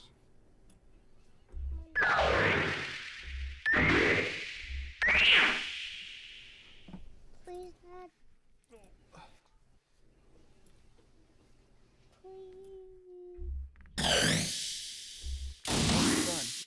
Hey, we're like this is a game that me and my friends like to play. I know it looks boring to you, but maybe it won't one day. That's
I love so much the sync is bipolar.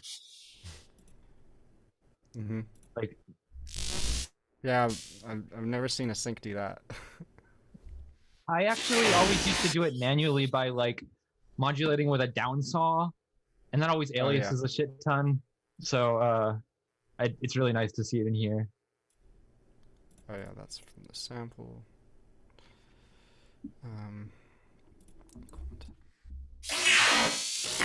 That's cool.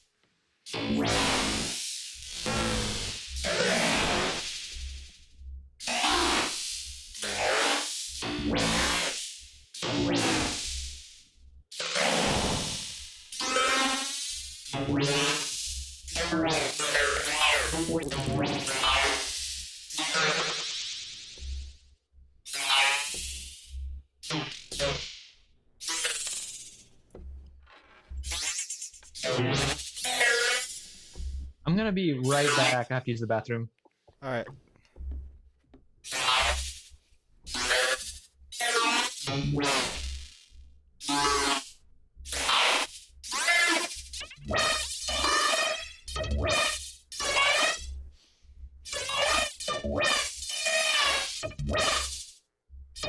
Yeah. So what do you think, Matt? It's pretty cool. Is that it? Is that what they would put? Like if Matt, That's that's the quote. yeah, Pretty if there's cool. like a quote on their website for Matt Zoe. Pretty cool.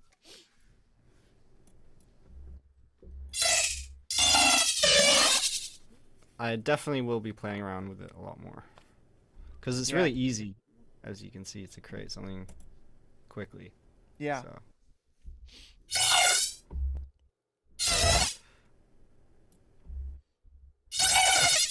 Let's get another. Yeah, with the new synth, it's just like, for me, I'm always excited to discover some weird, cool thing.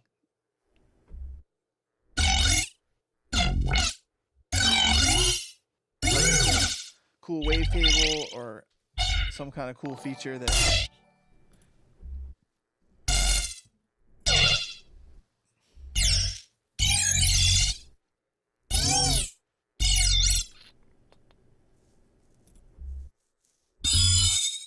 Now that's that's your rhythm track right there.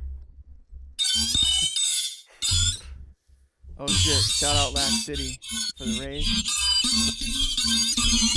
Thank you very much, sir.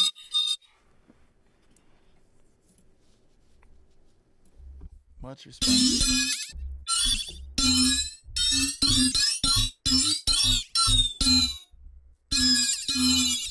Oh my god.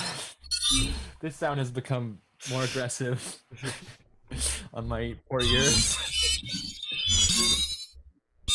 Can't figure out why it's so harsh. It's probably the random amplitude mode. yeah.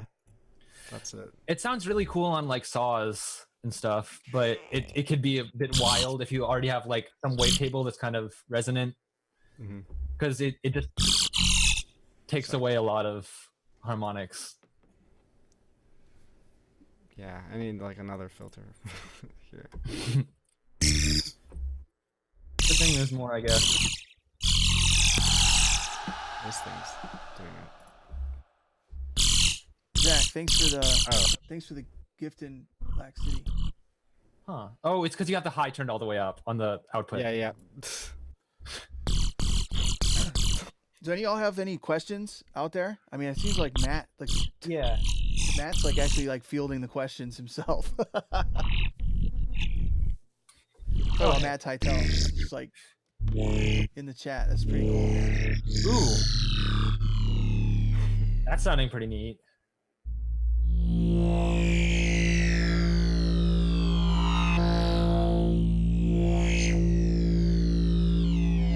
Black City says, "How are we making this sound squishy?" It's one of the spectral modes called phase dispersion.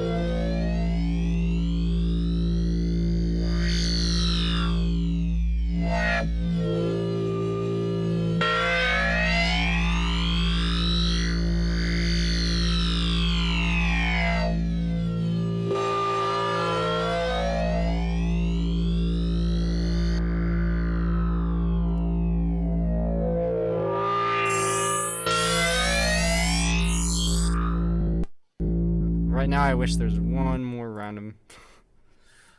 I really wish there was too a lot of the time. Yeah. But you can always What I add really more. want is a random like the. Well, there's that random that's not. Yeah, this. Just a note on Yeah. random. But what I want is one that is random but for each parameter it's assigned to, rather than Yeah. the same value. Yeah, each, so like it whatever. randomizes like the LFO or the envelope, like each value would have a random sort of range. And that way you only use up one like random, and then if you want things that are the same, you can just assign with one of those modes or something.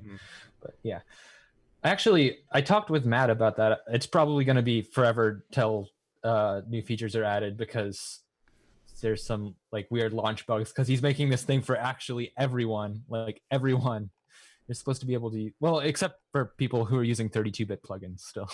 Right. 2020. Yeah. Who's that? Yeah, but it's K-Bridge? on like Linux too, even.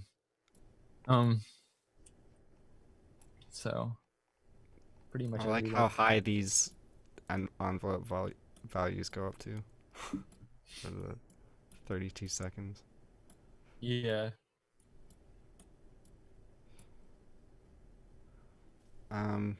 Yeah, what else? What's this? That's just a This is paintbrush tool. Okay. That's really useful. Hell yeah. Reminds me of the old Performer, remember? Yeah. Which honestly was fun to use. Yeah, the Performer is really fun. Remember? I'm talking about, remember Massive? Like OG Yeah. Massive? Yeah. Yeah. That was so fun. That actually, like, that was kind of one of the things I was saying, one of the eccentricities that felt a little, like, unnecessary, but actually ended up kind of being a lot of fun to use. And in certain ways, like, changed the sound of, I mean, definitely dubstep. I could always hear that, dang, dang, dang, dang, dang, dang, dang, dang, dang, like that Performer in people's tunes back in the day. I don't know if y'all remember that shit. Yeah, that that definitely created a sound of For better or worse, right? Yeah. But I mean, those kinds of things are cool. Like, I think that, people might miss. You know what? One of the okay, to use another video game analogy, Demon Souls remake. At one point, very stupid little detail, but the camera used to like do the over the shoulder kind of cinematic drifting in the remake. It doesn't do that in the Dark Souls series. It's very specific. It's a very rigid, hard camera that doesn't move, which adds to the doom and gloom and the bleakness of the Dark Souls universe.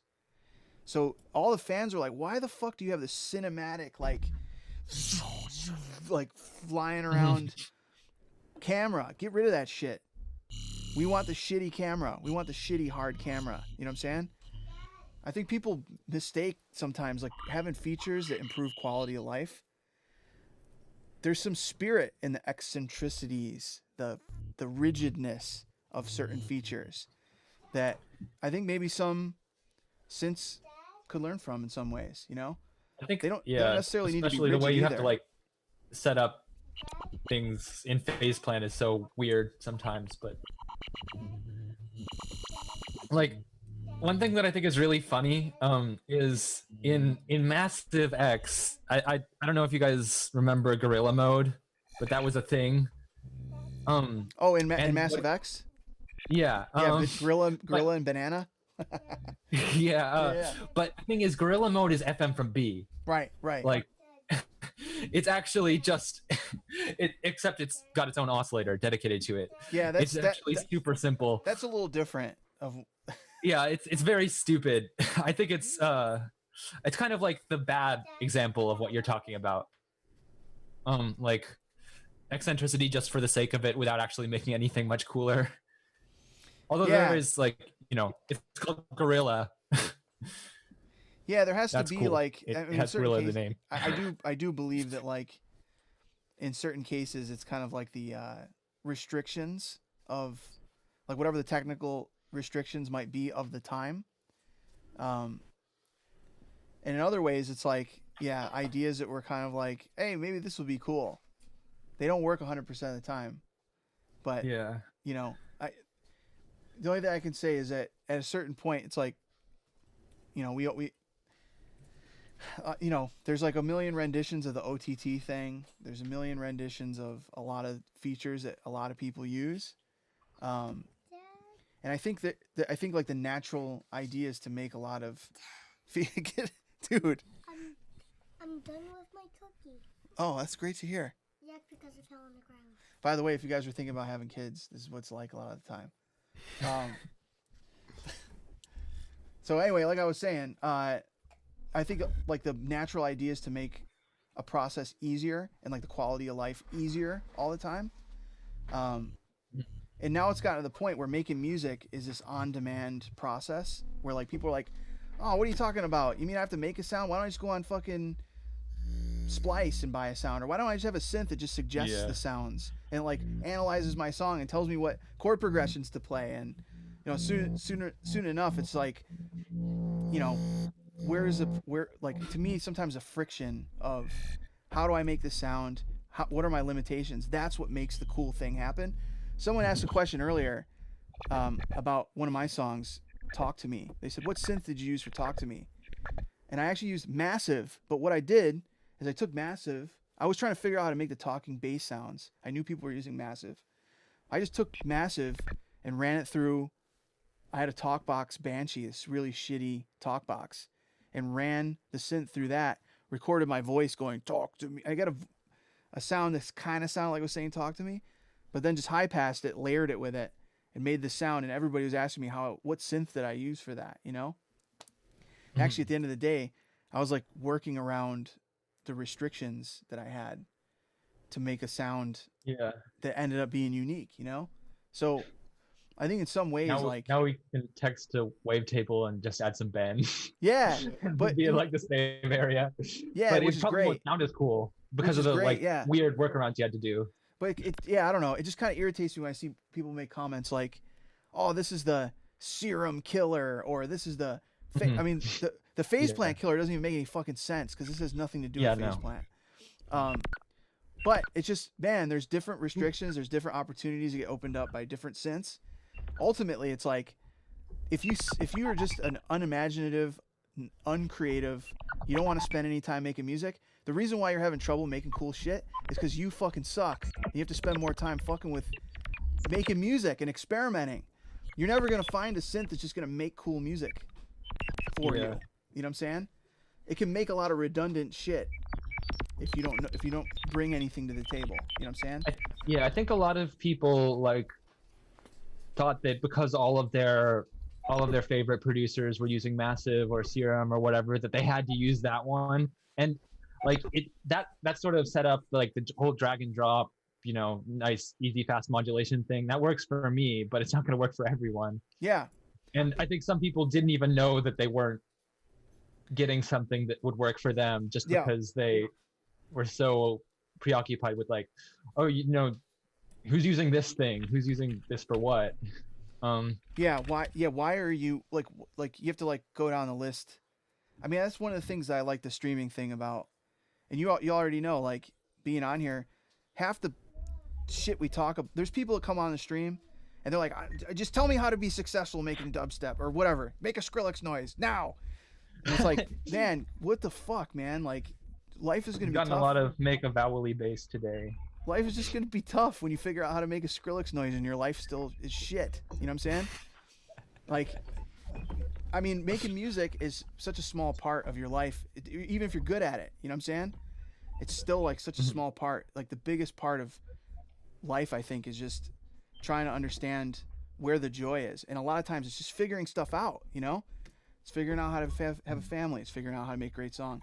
It's figuring out how to make a cool sound. It's figuring out how to have friends. It's figuring out how to juggle all those things at the same time.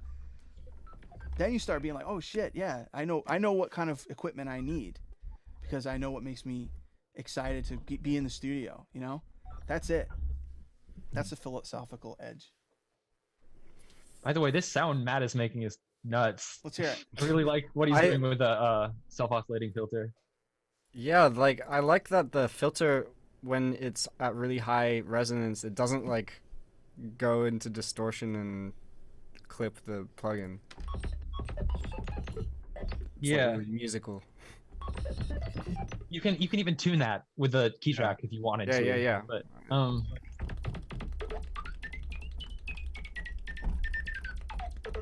and all of the like different models, like analog, dirty, ladder, whatever, they'll have a kind of different tone with that. I think digital doesn't do self oscillating though. Oh whoa. The ladder filter is definitely my favorite in the synth, like my favorite model.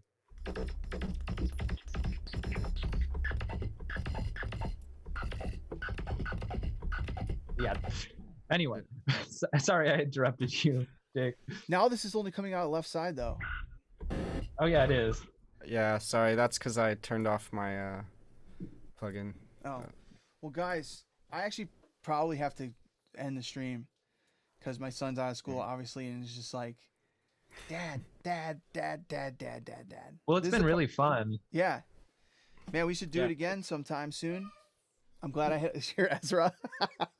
Yes, man, that's the hardest. Life never gets boring around here.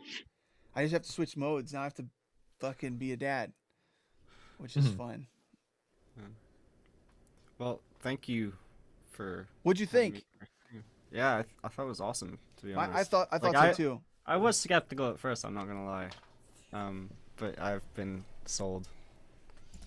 It sounds great, and that's the most important thing. Yeah, it sounds awesome. There's a lot of new little, like we were talking about the eccentricities. There's new little buttons to play with, and I'm excited to show y'all what I end up doing with it. I'm definitely gonna dig in harder this week with it. Matt, I'm gonna post a link to your show, and me and Ezra will be in there messing around. Oh, you pulling up the seat now? When's your show? This weekend? Yep. Cool. Saturday. It's a European time though. This one. Okay. So it's gonna Hey be guys, don't early touch anything over there. for us. I'm just gonna touch that switch. No, you're not touching any switches. He knows how to turn off the whole mainframe. Which, man, that would be bad.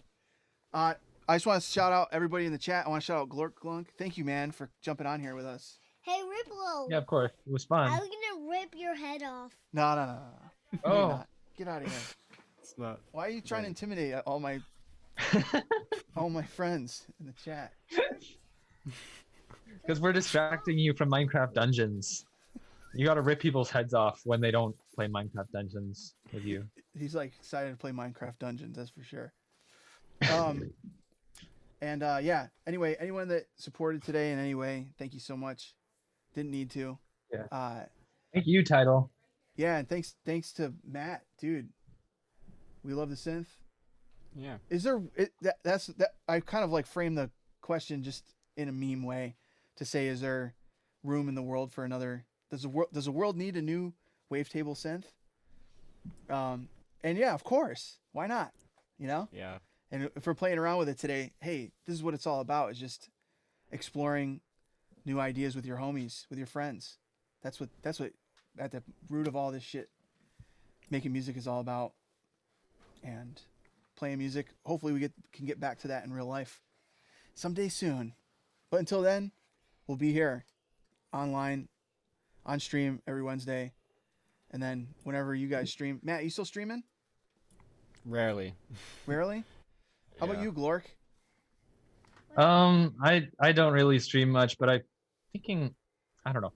I'm always thinking about starting streaming, but who knows what I'm actually gonna end up doing it. I probably will at some point. Well, you probably should. Seems I people should like go it. back to regular streaming at some point. Yeah, Glork is talking right there. You can't see his face though. It's just a black. Yeah, I'm invisible. He's in the void. He's streaming from the void. That's the name of your show. And you don't have a camera? That'll be great. That's just an idea. Throwing it out That there. would work, definitely. But hey, until then, you can always Oh. jump on here. It's always great having you on here. Yeah, for sure. And that's it. Yo, Matt, peace. Glork, peace. Everybody in the chat, See ya. we love you. Peace. And thank you once again. Today was great. I learned a lot and had a lot of fun. Yeah, I definitely had a ton of fun too. It was really Yeah. cool, like getting to kind of show people things in the synth that I always nerd out about, but you probably wouldn't find in like top 5 vital tips you didn't know on YouTube or something. Oh, I love it, man. I wish that imagine selling that package on the shop. You get to hang out on stream with the guy who made it Yeah, Dad, kill and contributed to it. And then me and my son. That's gotta be worth something, right? Yeah. yeah. This And has been the Manzo. best walkthrough video ever, I think. That was great, yeah. And Yeah, it'll be up. If anybody that missed it, you can watch it again. It'll be up on the page. Cool. But anyway, I'm gonna roll. All right, guys, before Ezra falls off Yeah. his chair. Thanks, Jake. Yeah, I'll see you guys later. Peace. Yeah, thank you, Jake. Yeah, all good. Peace.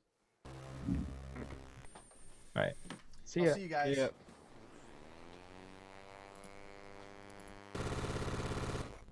Hey, what's up? I'm Kill the Noise, and you have found my Twitch channel. I like to make music, and sometimes I stream. Please subscribe, tell your friends. Thanks for sticking around, everybody. We have a That was community fun. on Discord, and you will find the link below. Shout out, Zach. Thank you. Thanks for some of the gifts today, man. That was awesome. And I hope you guys learned some cool stuff. I did. And we'll be talking about all this stuff in Discord for sure throughout the week. And man, there were so many other things I wanted to mention today, but we ran out of time. But I'll talk about it in Discord. So, yeah. See you guys.